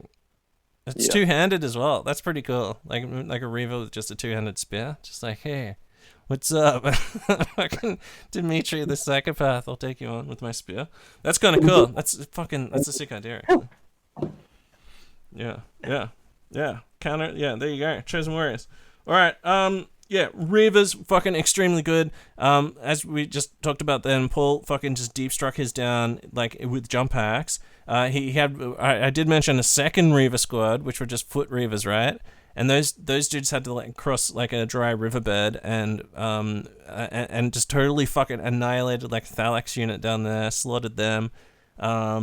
Did some other shooting and fucked around down there for a bit, but then they came in the last turn and just totally cut the throat on my 20 Terminators and my Iron Father that had all like gone into just been fed into this bridge combat. The second unit came up and they charged in the rear and just like annihilated me. And what you were running Paul, you were running a fucking like a psyker of some kind, like a telepath, right? Right, now I'd probably go into that when we talk about the return fire. Oh, okay.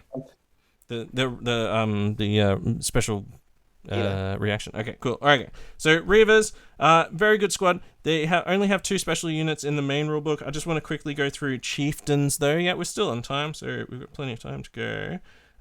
Talk about chieftains real quick.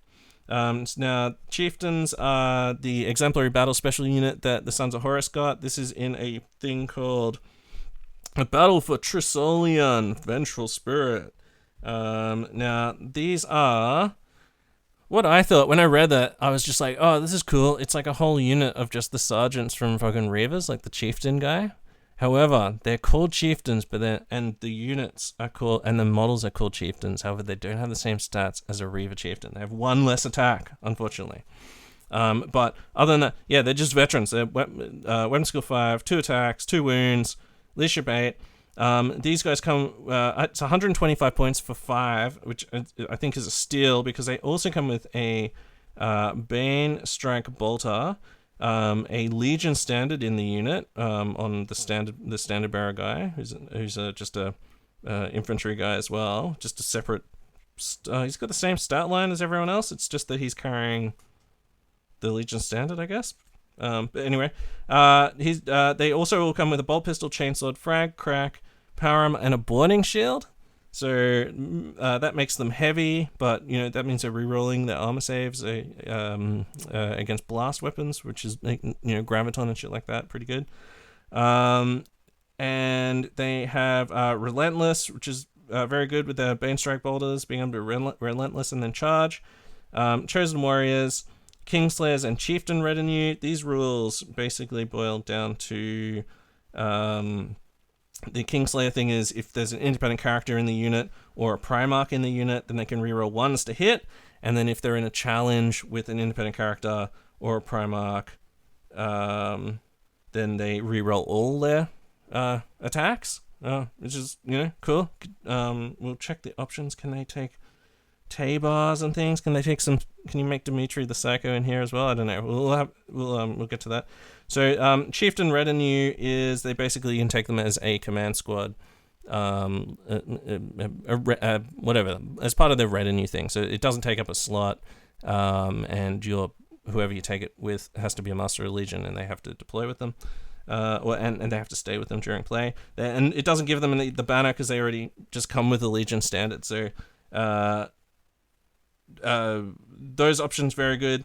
You can take up to 5 more for 20 points each, so not even really that expensive. They can take a chain axe. You can exchange the chainsword, for a chain axe, power weapon, power fist, and the craziest option for all, the entire unit may exchange its power armor for artificer armor for 5 points per model.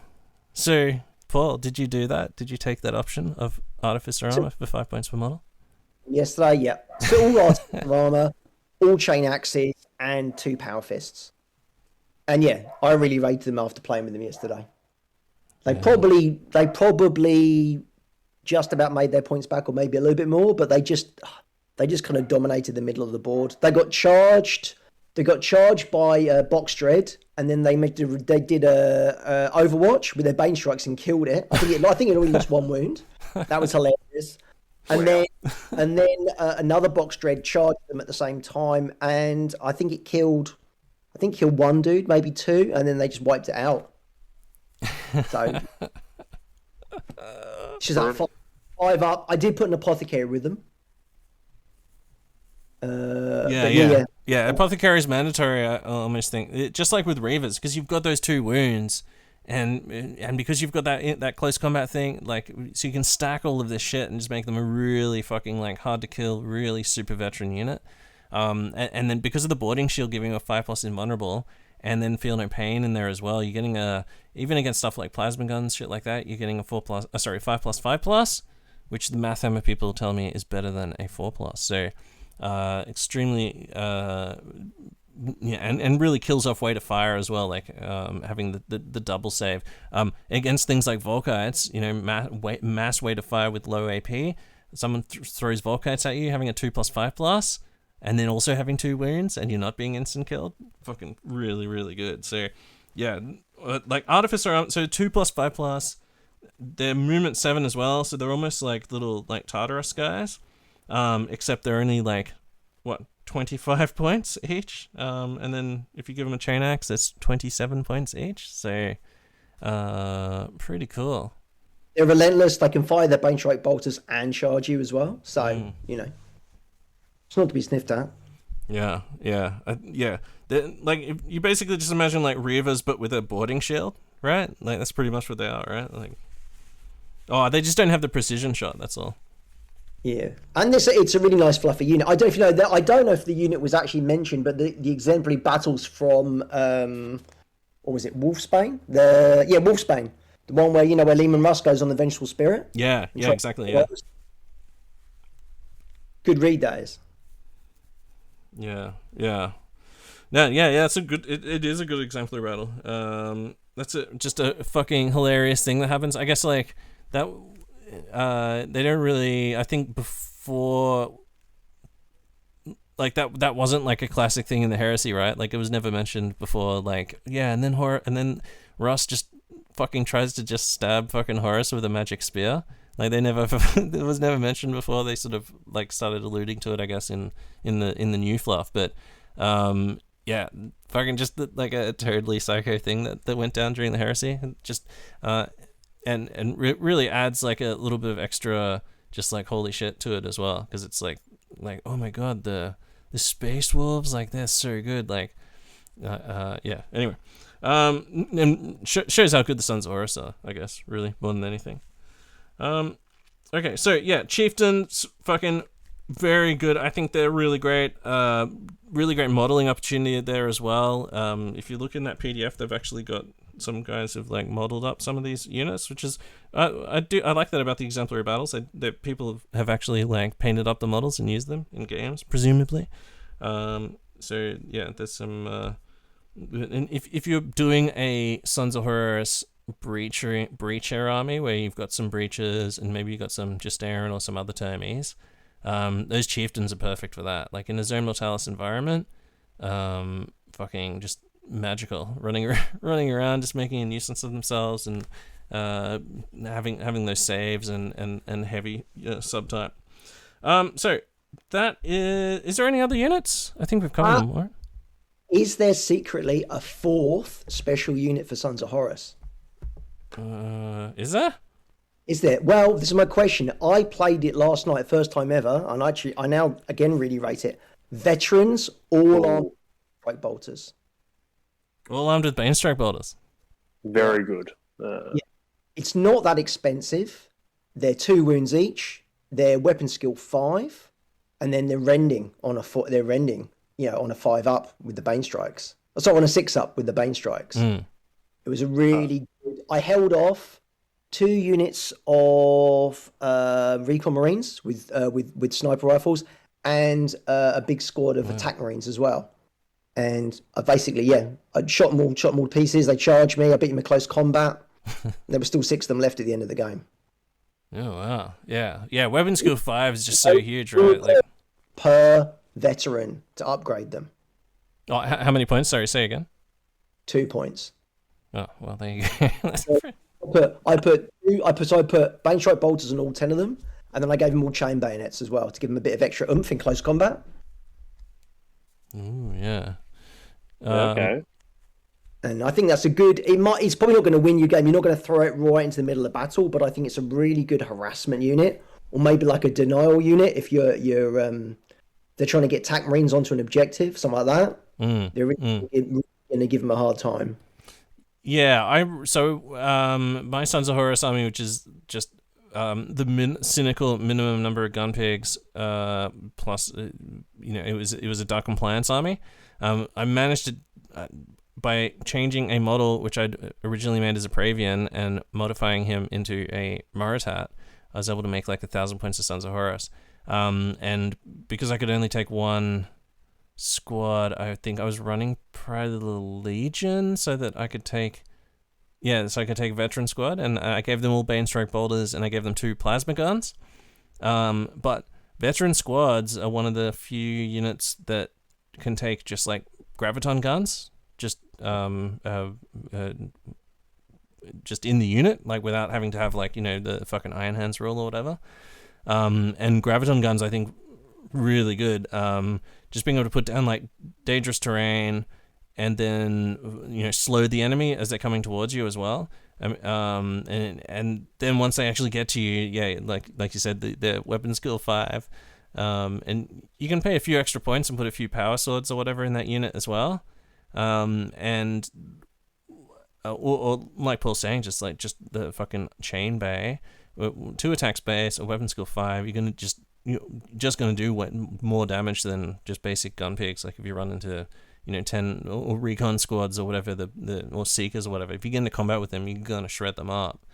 Even your basic attacks, like if you got like a friend plays Alpha Legion, thinks he's real fun and cool with power daggers. First round of combat, if it's not disordered, he's only winning you on 6s anyway. So yeah, power daggers are -1 strength, so it's 10 around chain base. Yeah. So yeah, veteran. And the other thing is, that's a good starting army as well. Like, if you bought a box set and you have, what is it? It comes with 30 plastic Mark 6 or whatever, and some vehicles and stuff. Running Pride of the Legion, so that your individual Marines, just running them as veterans instead of running them as tax. At least 2 of the squads get line, so you can still do scoring and shit like that. And then it means you can run those 30 guys instead of only being like 300 points. You can fit them out with some extra equipment and shit like that, melter bombs or whatever stuff that you don't necessarily have to like do too much modification to make it WYSIWYG, if you know what I mean. You can really like increase the number of points that you spend essentially on individual models in order to play higher point games, and still compete. Like, you're not just, like Paul was saying, they're 2 wounds now, and chuck some apothecaries and stuff in there, and yeah, super durable. And another thing, just with you can't get it. Is there anything that will give it will not die to a unit? There isn't, is there? I think not from memory. Primus Medicae allows you to re-roll it will not die. The Mortificator, give it to a bunch of dreads. Yeah, I think it's only 1 dread now. It's only 1 dread at a time, which is kind of disappointing. But yeah, I was just thinking, like, because they've got multiple wounds, and if there's any way of getting it will not die onto that unit as well, it's always good just being able to, like, because you almost, even though the rules say that you have to apply wounds in a certain order, you somehow just always end up with just like randomly wounded guys. Okay, so that is special units. We'll do the special reaction. So the special reaction is Death Dealer. Last edition, when Sons of Horus got their rules redo, they gained the rule Death Dealer, which fucking immediately catapulted them from being like, yeah, they're right, to just like fucking one of the best legions in the game. I'm talking last edition. Just that Death Dealer, which was +1 to hit with rapid fire assault pistol weapons within 12 inches. So you became essentially BS5 within range. So all of your shit like Melticons, Combi Melders, Combi Flamers.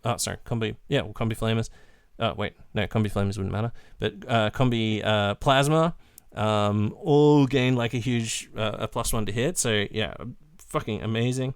That was around the time they started the Sons of Horus army. And now it's the name of their special reaction. So essentially, I'm going to read out what I think it is, or what the reaction is, and there's a couple of interpretations, I feel like.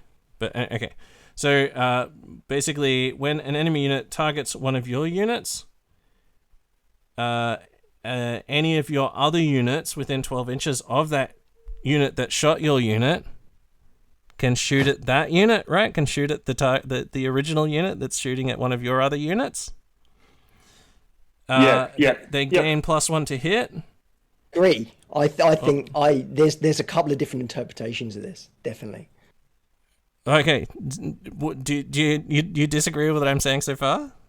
But it's the unit. I think it is the unit that is shot at has to do the return fire. That's what I think, but everyone else is telling me that that's not correct. Nah, so I interpret it as in, like, you have a unit shoot one of your units, like the Sons of Horror player gets a unit shot at. If you have a unit within 12 inches of the unit that's conducting the shooting attack, that unit can return fire. So it doesn't have to be the friendly unit.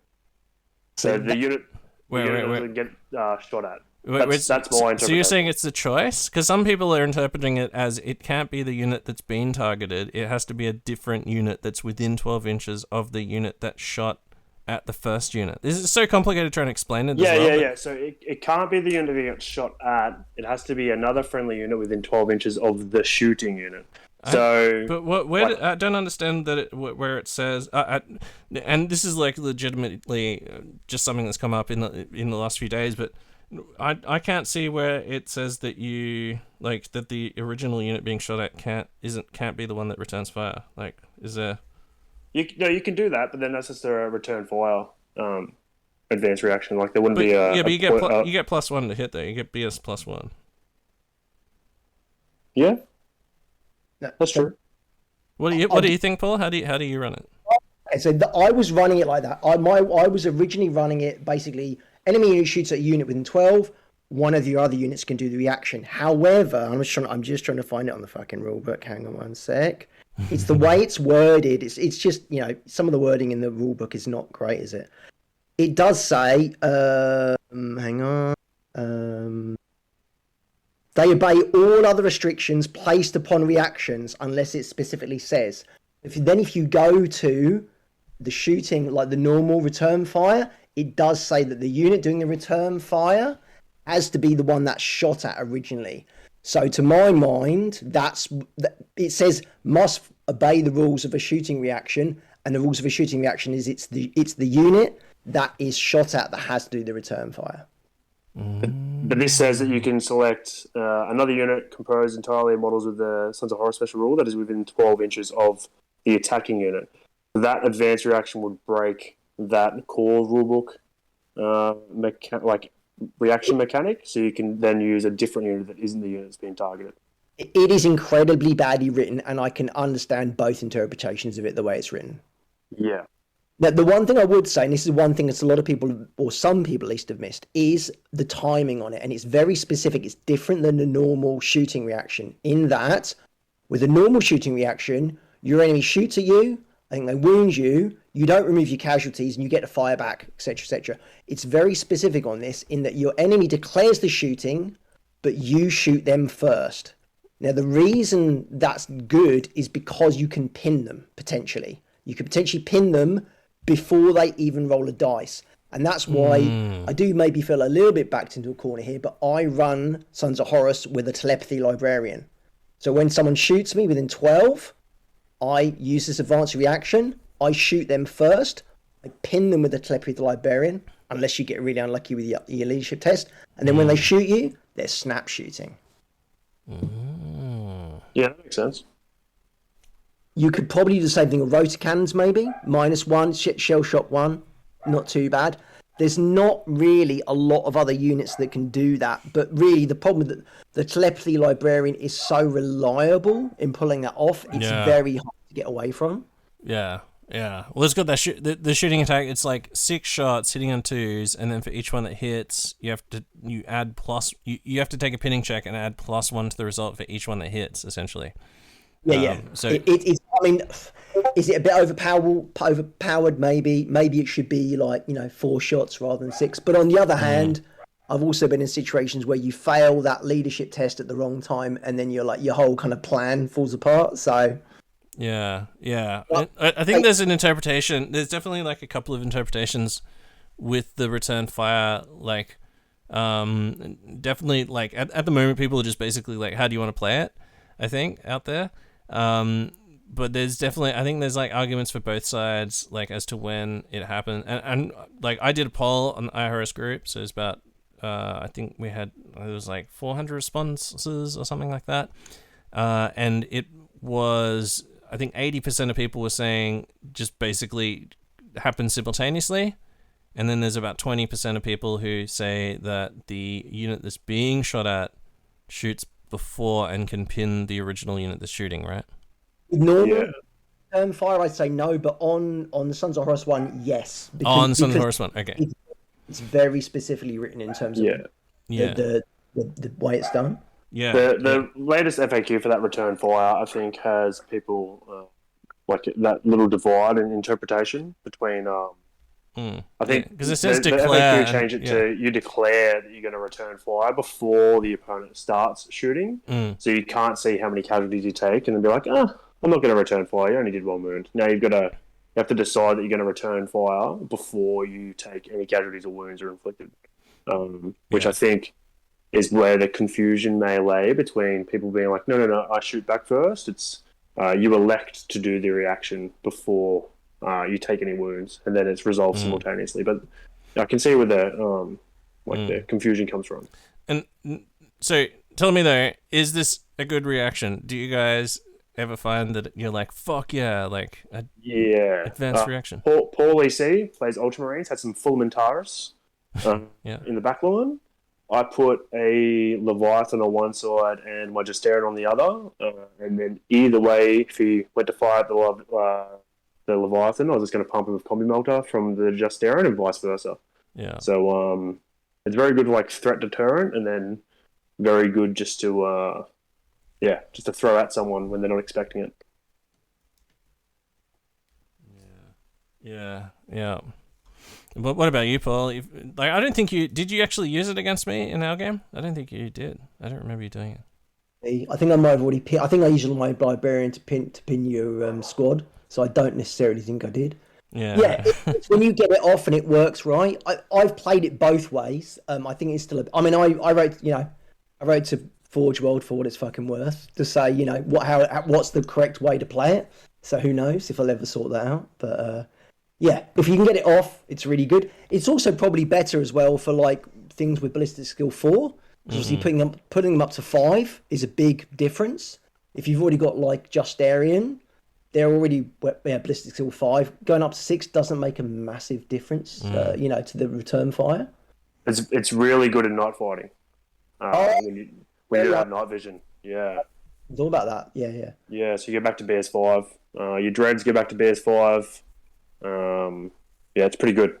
Yeah, I mean, I personally would like to be able to choose a different unit. I think it's because it's certainly when it's the one unit that has to return fire, it's certainly quite underpowered compared to the other advanced reactions out there, and there are some strong ones.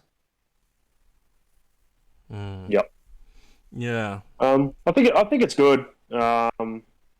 It gives your opponent something to think about a bit more. It can be like deterring from people shooting you, just like any return fire is deterring, like a deterrent to shoot at the unit in the first place, right? I think it's not too overpowered. I don't think it's trash by any means, but there's definitely stronger ones out there. Yeah, it lets you shoot like an Imperial Fist for like 1 shooting attack during the game. That's pretty good. Yeah. Yeah. So it's.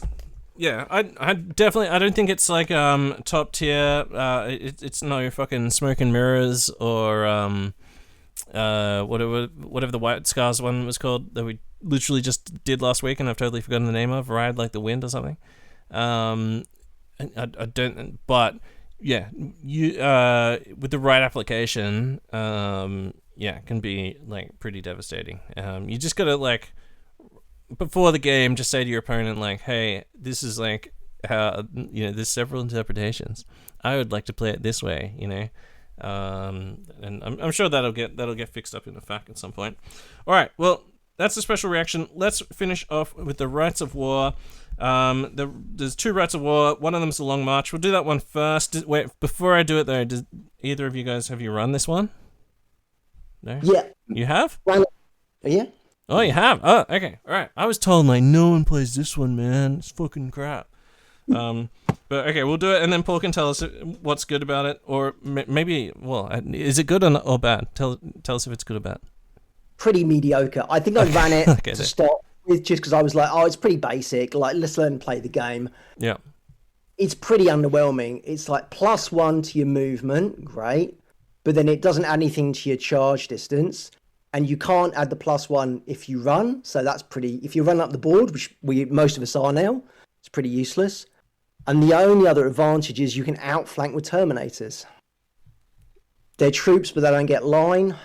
It's not really doing a lot. I mean, it might you can outflank with Justarian and they're going to become movement 7. It's just you've got to make sure you put that outflank marker in a decent place, and then you still don't want to roll a 1, do you? Or you're going to, your outflank's going to get completely fucked by your opponent. So the +1 movement isn't enough to put you into a higher charging category.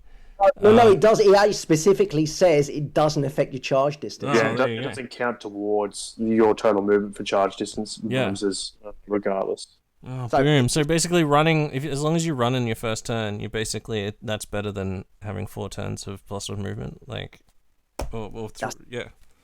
And if you compare it to, say, I mean, the normal Legion trait for, say, Space Wolves, you can't really compare the two, can you? Yeah. So if only it's just if maybe, if it gave 2 units of Terminators line or something along those lines, I think that, something like that, or, reroll reserve ones for reserve like you used to, or on old Sons of Horus first edition. Yeah, remember it was you gained relentless in your deployment zone and some other rule if you're in the enemy fleet in no man's land. If they just put one of those extra rules in there, I think it probably would have shifted this upper gear, but it's pretty underwhelming. I think you could make it work with like a semi prior to the Legion, some outflanking Terminators and a Spartan, because it's a dedicated transport, so that'll gain outflank, right? Yeah, I think it would. No, I don't. Outflank doesn't. Outflank won't go onto. I don't think outflank goes onto dedicated transports. If you've got scout, bizarrely, you can give a dedicated transport outflank, but I don't think on its own, just on its rule, you can't give it to a transport. It's a bit muddy in the rules. Yeah. I mean, if you could outflank Justarian or Cataphracti in a transport, like in a Land Raider or a Spartan, that'd be pretty cool. The other big limitation is anything with a heavy subtype must enter play from reserves. So that's it. You're Justarian are forced to come from reserves. You can't take Leviathans without putting them in reserve. So yeah, some of your heavy infantry, anything with a heavy key type, has to start the battle in reserves or in a transport. So it's a bit of a restriction. Yeah. They could have just copied and pasted the last one. It would have been fucking really good. Absolutely. Furious charge in enemy deployment, and then fleet and relentless, and Okay, well, Black Reaving. Let's go through this one. So, you gain Rage 2 when you successfully charge an enemy unit which is already locked in combat with 1 or more enemy units, or an enemy unit that is the target of at least one other charge in the same charge subphase. So, this Red War used to be basically the same thing, except it didn't have the as long as you just charge with something else bit. And so adding that in, fucking really, really good. I know, like, Paul was using that against me. I think at one point you had, that's right, you had a speeder nearby, and you moved it up really close, and I was like, I wonder what he's doing that for. And it was so that you could get within 12 so you could declare a charge, which I think the speeder failed. But because you did that, then you got rage when your Reavers charged me. So I was just like, oh, fucking savage. Some nice synergies there, some teamworks and stuff you can do. Because you can pre-measure, you can move those units up within 12 and just sit right on 12, and then just be like, oh well, I don't really want to charge these guys in any way, but it just gives declaring the charge and then failing it at least. It's going to give rage to this other unit. And then, and then once something is already in combat, getting rage, extremely good. The Reaver attack squads can be taken as troop choices, and they gain the Lion unit subtype. And so do the jump pack net ones now as well. It's been FAQ'd. And that's what shifted this upper gear, in my eyes. Yeah, gaining Lion on those Reavers that we just discussed are unkillable psychos. And then Justarian Terminators gain the Deep Strike special rule. Boom! Holy fuck, that's crazy. And then we'll talk about this in a minute in more detail, but the limitations just quickly are units using this Rite of War must take a Legion Centurion with the Master of Signal upgrade, also in addition to Legion Praetor, and you cannot have. Sorry, you must include more fast attack than heavy support. All right. Who wants to tell us all about this? What about Chris? Because I know you've... Oh, wait. Have you been running the Black Reaving, or are you mostly running... You're mostly running Drop Assault? Yeah, Drop Assault.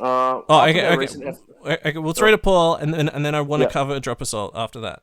Just really quick. Yeah. Okay. Yeah. Tell us about it, Paul. Black Reaving. Okay. Mostly been running this, especially since Reavers have been made. The good thing is you don't have to take Reavers, and there's many less restrictions than there were in the first edition. The 2 extra attacks on the charge, it all synergizes with being better in close combat, not take as much damage in the first turn. So it's really trying to get that kind of alpha strike onto your opponent.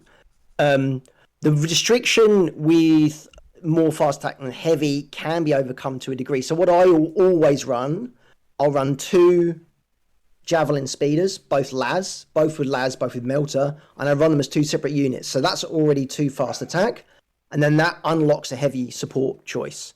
Because it comes with a Master of Signals, there's always that thing where you think, oh, well, what am I using my Master of Signals for? You want to use them a buffer unit, and it tends to be a lot of people were thinking, and I used to, oh, well, I'm stuck into using a heavy support squad. But what I've been doing recently is taking a 10-man recon squad, or with sniper rifles, and putting my Master of Signal in there. Okay, they can't scout, but then suddenly you're giving his buff to another squad, and then you still got your heavy support slot open. Run something else. So I've been running 2 Whirlwind Scorpiuses, a squad of 2. And they, despite people saying that Blast is dead in this edition, they're pretty tasty. 2 Scorpions. Are they breaching 4+? They're breaching. They're rending 4+. Oh, rending 4+. And they're strength 8. And that's the difference. You're doubling everyone out. They don't get feel no pain. And the royal icing on the cake is it comes with pinning as well. So yeah, it's really good. Is it a large blast or small like D3 small blast or some shit? What? 1 large blast, 5 inch. 1 large. Oh, that's really good. Yeah. Damn. Yes. The secret is, you're absolutely right from what you said earlier. You use your 2 javelins, you can set up your charges, because it's got, was it +2 or +3 to your charge distance? Basically, you can set your javelin up, even if you make a long 12-inch charge, as long as you can, even if you fail it, you're still going to give your squad that's next to the enemy unit rage. So it's a nice, easy way to kind of set up that double charge. And even if, to be fair, even if your javelin does get in, they've also got hit and run, so they can just fuck off after the combat. So even if you're stuck in combat, so yeah, and those guys like on the javelin swing chainswords and shit, and they're tough 6 or whatever. Like they're not easy to just punch the shit out of as well. And then being able to hit and run. So yeah. So in bigger games, I've been running 2 squads of Reavers, 1 with jump packs, 1 without. In smaller games, I'm still running the jump pack Reavers. I'm just changing the second squad to just normal despoilers, like 15 man. Yeah. I always stick a apothecary in my deep striking squad, because you want to, because I can't take artificer armor. And then normally I stick a telepathy librarian in with the foot squad, just to try and pin everything. And also, if you're running spoilers, they get +1 attack if you're pinning. So in fact, you can get, if you manage to pull a right attack, you can get 3 extra attacks on the charge against the unit that's pinned. Oh. Was it, I think, Spy to the Legion? I think it's called. Spy to the Legion's that rule. I think, I keep forgetting about it. It's just... Yeah, you do. It's like I always forget about, until about 3rd round of combat, that jump packs, you have Hammer of Wrath. Yeah. Or like you get Heart of the Legion. I just keep forgetting that is a thing. Yeah. No, I was playing Imperial Fist player in Toowoomba, and he kept doing all this, and I suddenly realised, because he got Heart of Legion, he just remembered it and I didn't. So yeah. So yeah, this is, to my mind, this is a top tier Rites of War. Especially with the FAQ that came out. So now you can turn your Master of Signals Vox on or off. So you're no longer just disordering disordering your deep strike now, your own deep strike. You can turn it off, and then you just buff your own deep strike. Yeah, absolutely. Yeah. That seemed to be like the number one gripe when it first dropped, having to take a Master as a signal, and then having your own deep strike disrupted on a 1, 2, or 3 instead of just a 1. Yeah. But this FAQ has changed it, so now you can turn it off for your own stuff. Yeah, just So having to bring this guy striking. who just actively makes your army shitter. Like, it's Yeah, crazy. Yeah, it's like I'm paying 125 points to nerf myself. Okay. Yeah. But yeah, now it opens up more deep strike shenanigans with just Terran. So I've chucked together a Master of Signals, and I might try this Rite of War out. One thing to bear in mind is, and people still, because Disorders works in different ways, when you drop down, your first unit doesn't ever disorder. So you really always want to put your big, if you're going to run Justarian and something else, you want your big unit to be the one that drops down first. Because even if you do, they're not going anywhere. You probably want, if you're going to run a jump pack unit, that's the unit you want to disorder, because they've actually got some legs and they can still get straight up board. Big unit, they can daisy chain back to where you want to be. You don't want your Justarian to be the ones that are put, like, was it 8? The only way you disorder is if you land on an enemy unit now. Yeah. Or impossible terrain. So. Yeah. Now you're forced to take this Master of Signals, and like Paul was saying, like he puts him in with was it a recon squad or a scout squad? Yeah. So you can put it in with a heavy support squad. That's good. Yeah. But if you leave that heavy support slot open, and Mike gave me this idea, Ultramarines Mike, to put them in with a recon squad, and actually I've done that a couple of times now, and it makes a big difference. Yeah. If you're hitting on 2s with sniper rifles. Yeah, really good. Now, another one as well is not using a heavy support squad would be a rapier squad. A unit of just the basic ones. They're only 40 points each for 3 quad. They're essentially a twin link Gravis heavy bolter, so they're 8 shots each, twin linked, 48-inch range. Twin linked, but if you're boosting it up to 2+ to hit, the +1 ballistic skill, 2+ to hit, adding a lot more extra hits there. But also, what a Cognos Signum gives you is night vision as well, or night fighting, whatever the fuck the rule is, which means you're not stuck at 24-inch longest range. You can shoot into the darkness. So if there is night fighting, and a unit doesn't have a way of seeing more than 24 inches, you can prey on them from 48 inches away, and they can't return fire. They just have to sit there and just get fucking shelled the shit out of by super accurate, like whatever that is, 24 twin linked hitting on 2+, strength 5 shots. So yeah, some good synergies there. Don't forget you can add them. You can add apothecaries and tech marines and characters to those rapier squads. Just like also just like a dude there with a fucking power sword or something will just help them when they inevitably get assaulted by deep striking assault marines and sneaky rhino dudes coming on the sides and shit like that. So Black Reaving overall, it's not a huge Rite of War. It doesn't do like tons of changes, but the changes that it does do, giving that rage, fucking amazing, just makes like all the best, the really good units even better. And then giving line to the Reavers, making them scoring on top of just being like totally heinous to fight against, really just like makes them one of the most sort of veteran trader units almost. And then just Aaron being able to deep strike as well, which, as we were talking about, like the safest place for just Aaron is in the middle of the enemy, just like torching shit with combi melders or whatever equipment you give them.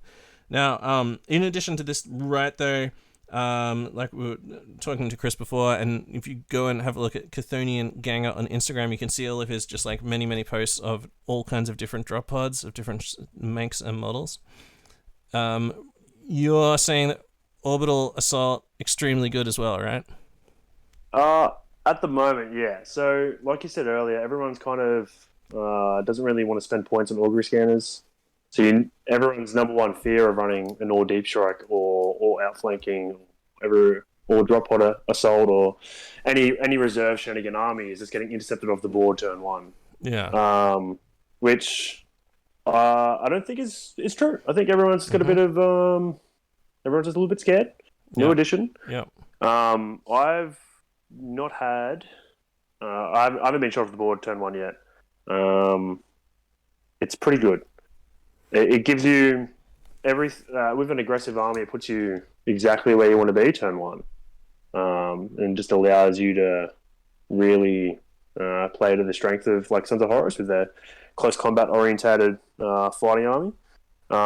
And you only really need to play in like 2 foot by 3 foot part of the board, anyways, as long as your opponent hasn't driven anywhere. You know, it's a nice contained game. Yeah. But I think drop pod assault or any other like rite of war that gives you reserve shenanigans or arriving with a unique movement at the start of the game, just underrated at the moment because everyone's scared of the wide axes of augury scanners across pretty much every army. Yeah, I definitely think there's like been some scare campaign about augury scanners, like what, every unit just gets to overwatch against you, like.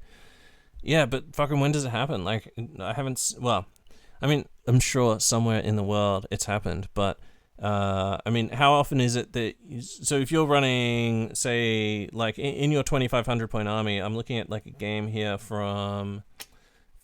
where you've got, maybe, like, 6 or 8 drop pods? Like, how many drop pods would you have in, like, a 2,500... So 2,500, I have... 2 Charybdis, probably. Wait, let me have a look. I'm gonna get a Quartermaster. Hashtag Quartermaster. What do we got? So yeah, I'd run. Normally run 2 Charybdis. One's got my Terran retinue in it with Praetor. One's got a Leviathan, and then I've got 3 tack squads just in basic. Drop pods, and then a 10-man combi Melter Seeker squad in a drop pod as well. That seems to be a fine balance between like scoring units, hard hitting units, good board control, plus it just seems to be a good balance of units. I haven't really taken Dreadclaws unless I need the extra pods for Terran, just because they lost Assault Vehicle. It's perplexing. I don't know if that's like a bug or a feature or something. It hasn't been errated, right? Like they didn't.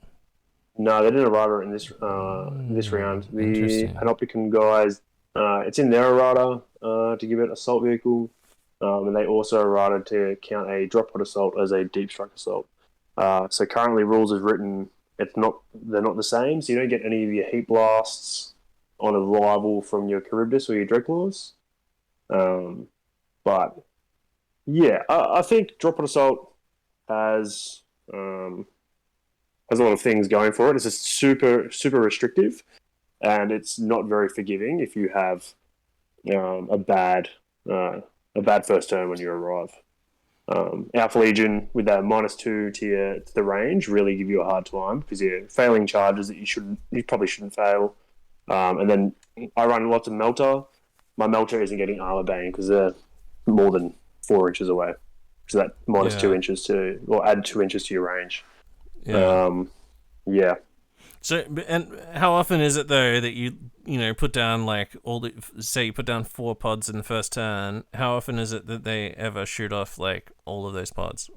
So the way drop pod assault works now is you bring like your first pod down, and then pods only scatter half the distance now due to inertial guidance.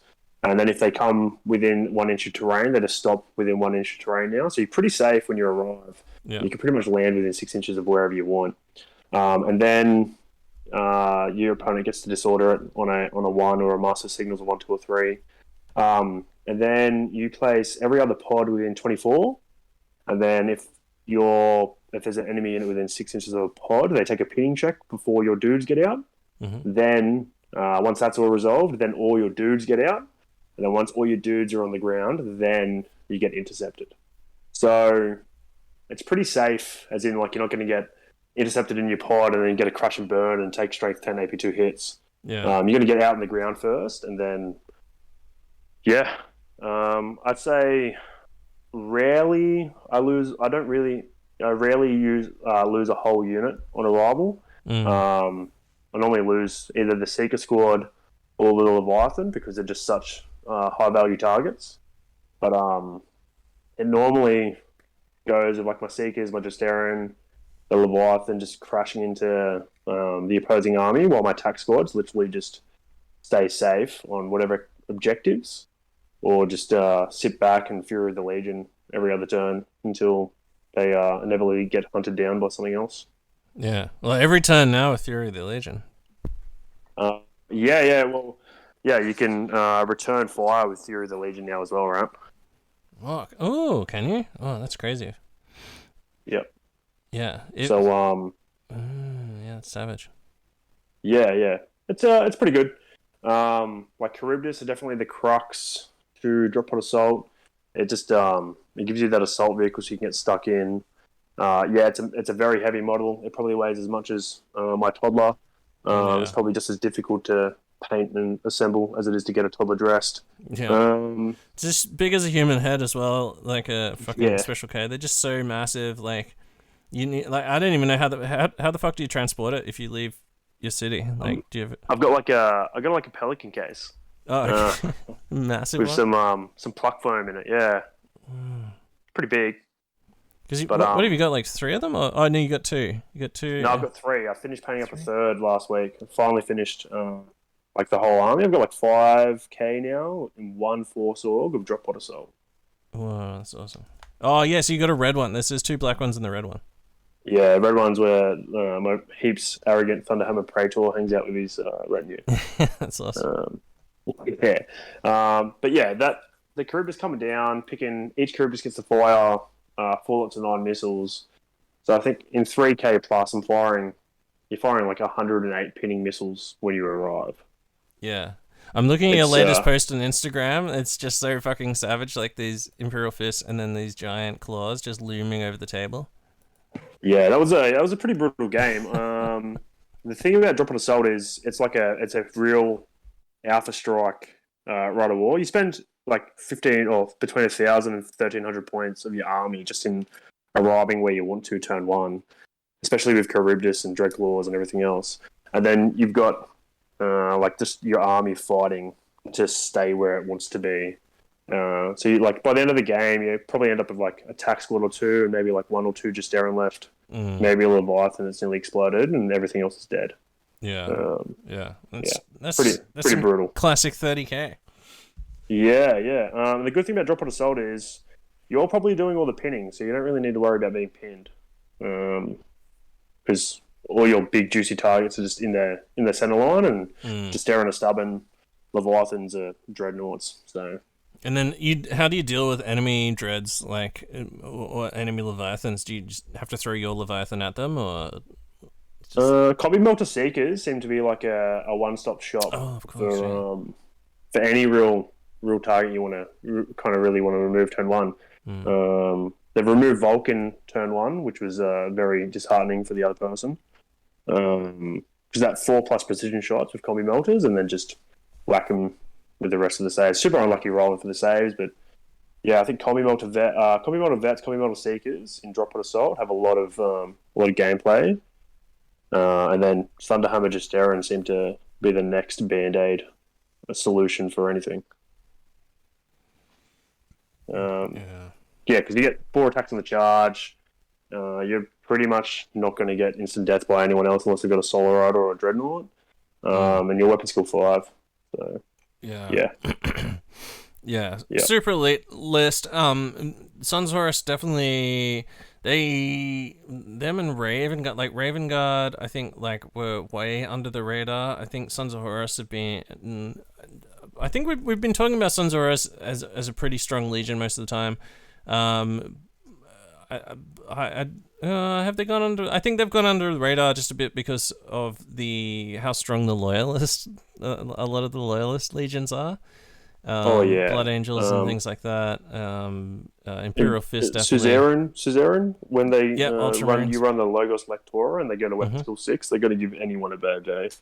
Yeah. So there is a lot of loyalist, like psycho, like power armies, but and the traders, maybe. I think the traders, like talking to Tom, I think like he's run the algorithm, and the traders. Special units are more expensive than the loyalist ones as well. So there is that. But I think like with proper preparation, like Sons of Horus, definitely Sons of Horus and Death Guard, I think are like Legion, well, and actually Emperor's Children as well, I guess, like hit really hard in slightly different ways, but I think people have been sleeping on some of these legions, and I think Sons of Horus, I would definitely say, are up there in terms of having to face them with another just like non-veteran, like because you can make you can easily make a list that's just all Justaerin and Reavers. Coming up against that with Weapon Skill 4 guys is like super terrifying, right? Like if you've got just like a whole bunch of despoiler units, having to fight those like Weapon Skill 5 guys, you're gonna be like super outmatched. You'll outnumber them, but you'll be like super outmatched. So I guess it plays. I don't know. I feel like they play really. The rules are really close to the fluff a lot of the time, for most of these units and things like that. For the Sons of Horus, so if you like, they're a good legion if you wanna. You want to play really like you want like a strong legion essentially, that needs a bit of finesse and sort of like but also plays like really strongly to their legion theme. I guess that's how I'd summarize them. What about you, Paul? Like, what are your final thoughts on the Sons of Horus? Yeah, I definitely say finesse. And I'm not trying to run down any of the loyalist players. I just think some of their traits, especially from a shooting point of view, are a little bit more straightforward to run. With Sons of Horus, I don't think there's no trick. There's no weird thing you unlock that makes the unit super, super hard. You have just got to think about how you're going to get them in a close combat without getting shot off the board, basically. Yeah, as long as you can work on that, you run the Legion and you'll do well with it. You just need to think about it's all about synergy, I think, with the army, how your different units are going to interact with one another, to get the best out of it. Yeah. And like we've been talking a lot about Reavers, we've been talking a lot about Justaerin, but I mean, just if you're just like crushing your tactical squads into the enemy tactical squads. That -1 strength in those combats is going to be really good, especially in that first round. It's going to like sap the amount of damage that you take, and you're still doing like the same amount of damage to them. And what it really does though, and what we concentrated on the most is reduces that fucking instant death threshold, which is massive because that then allows Feel No Pain as well as not being instant killed on 2 wound models, which is what Reavers and Justaerin and Veterans are. For like basic, just like huge like 20-man squads, they're still getting a few little extra bits and pieces there. They're still like, you're gonna get, if you're running Black Reaving, you can give them rage and stuff like that. But yeah, it really rewards that veteran like super veteran Marine play. What about you, Chris? Any final thoughts on Sons of Horus? I think they just reward a very aggressive in-your-face playstyle. I think Jeff has described it as oppressive kind of playstyle. Yeah, they take a bit of finesse to get the hang of. Surely, like they're not. I'm going to say smooth brain like some of the loyalist ones, but they're pretty rewarding once you get it down pat. Yeah. Once you orchestrate their demise, definitely having played against them. Once that squad just like comes in and just demolishes your first unit, and you've basically done no damage to them, you suddenly just go, oh shit! Fucking like, I need to adjust my battle plan. Like everybody needs to fucking kill those people, you know. It was a really good game when I played against Paul, because he was using some things that I'd never played against before, such as the Reavers and the telepath as well, just like getting in your brain and just like shutting it and just like, what the fuck's happening? And then suddenly you're fighting gun pigs like up in your shit. It's the more sort of like exotic weapons and things like that. That's what really like makes those like heresy games really good. Like when you come up against something you haven't seen before, and some effect combination that somebody plays against you, and you just go like, "Oh, you fucking fiendish devil!" That's like the most exciting part of the game. So Sons of Horus have tons of shit to exploit there. I will say, Mechanicum definitely gives Sons of Horus a hard time. Because you want to be up close and you want to be in combat, but then Castellax explode D6 and do strength 8 hits. It can be devastating. As a warning, kind of like just you do more damage with an exploding Castellax than you do in actual combat. So. Yeah. Disgusting. Yeah. Rip Mechanicum. All right. Thanks so much, guys. Thanks for coming on Warmonger and correcting my mistakes and assumptions about Sons of Horus.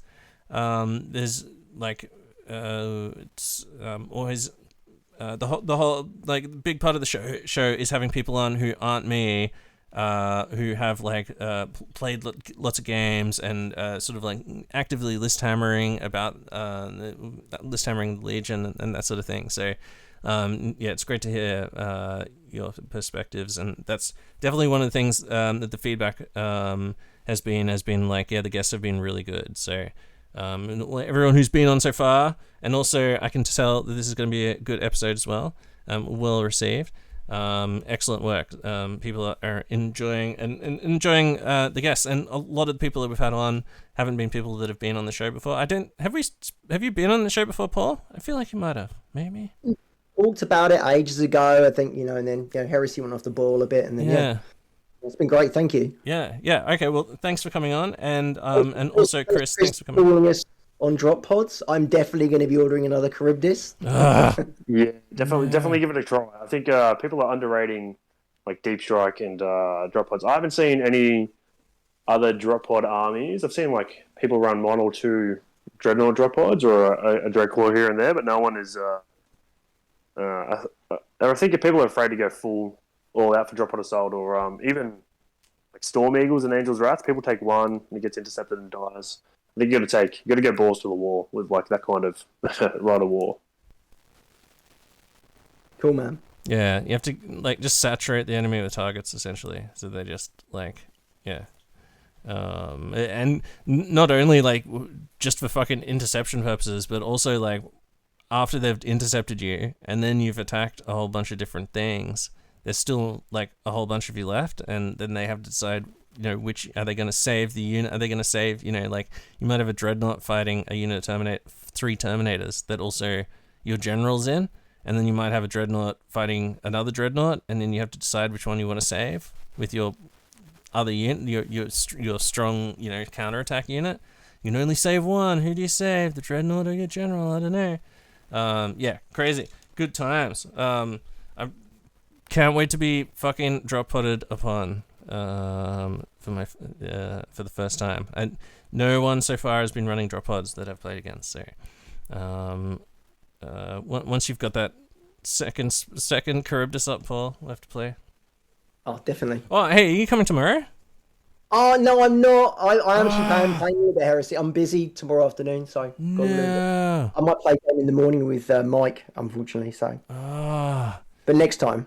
Yeah, you guys should just come and play down there in the morning. Easy, first game. Then you have a steak lunch, and then boom, head home. All right. Well, yeah, I'm sure you. Hopefully, we'll catch you before the end of the year at one of the BrizCon events. Because that was a really good game, and there's other people you need to fucking show those Reavers to as well. Just like make a name for the Sons of Horus down there at BrizCon. Oh yeah, definitely up for it. Yeah. Have you played against Tommy yet? No, I don't think I have. Oh, okay. Yeah, you got to play against Tommy. Gotta fucking deliver him some fucking death. He's playing like loyalist Iron Warriors. So. Oh, ow. Okay, yeah. I can imagine. Yeah. Dealing so many loyalist Iron Warrior players. Yeah, I reckon at least half of all Iron Warriors players are loyalists, right? Like Tommy and Leadham. There's 2 Iron Warriors players at BrizCon that. Briz 30k. Why do I keep saying BrizCon? Briz 30k. That are both loyalist Iron Warriors. Yeah, it's crazy. But I mean, it's super popular. hey, we're loyalists, man. We need every edge we can get. We'll take the Iron Warriors. We'll take the Custades. All right. Okay. This has been Warmonger 9, talking about Sons of Horus. Fully painted is for closers.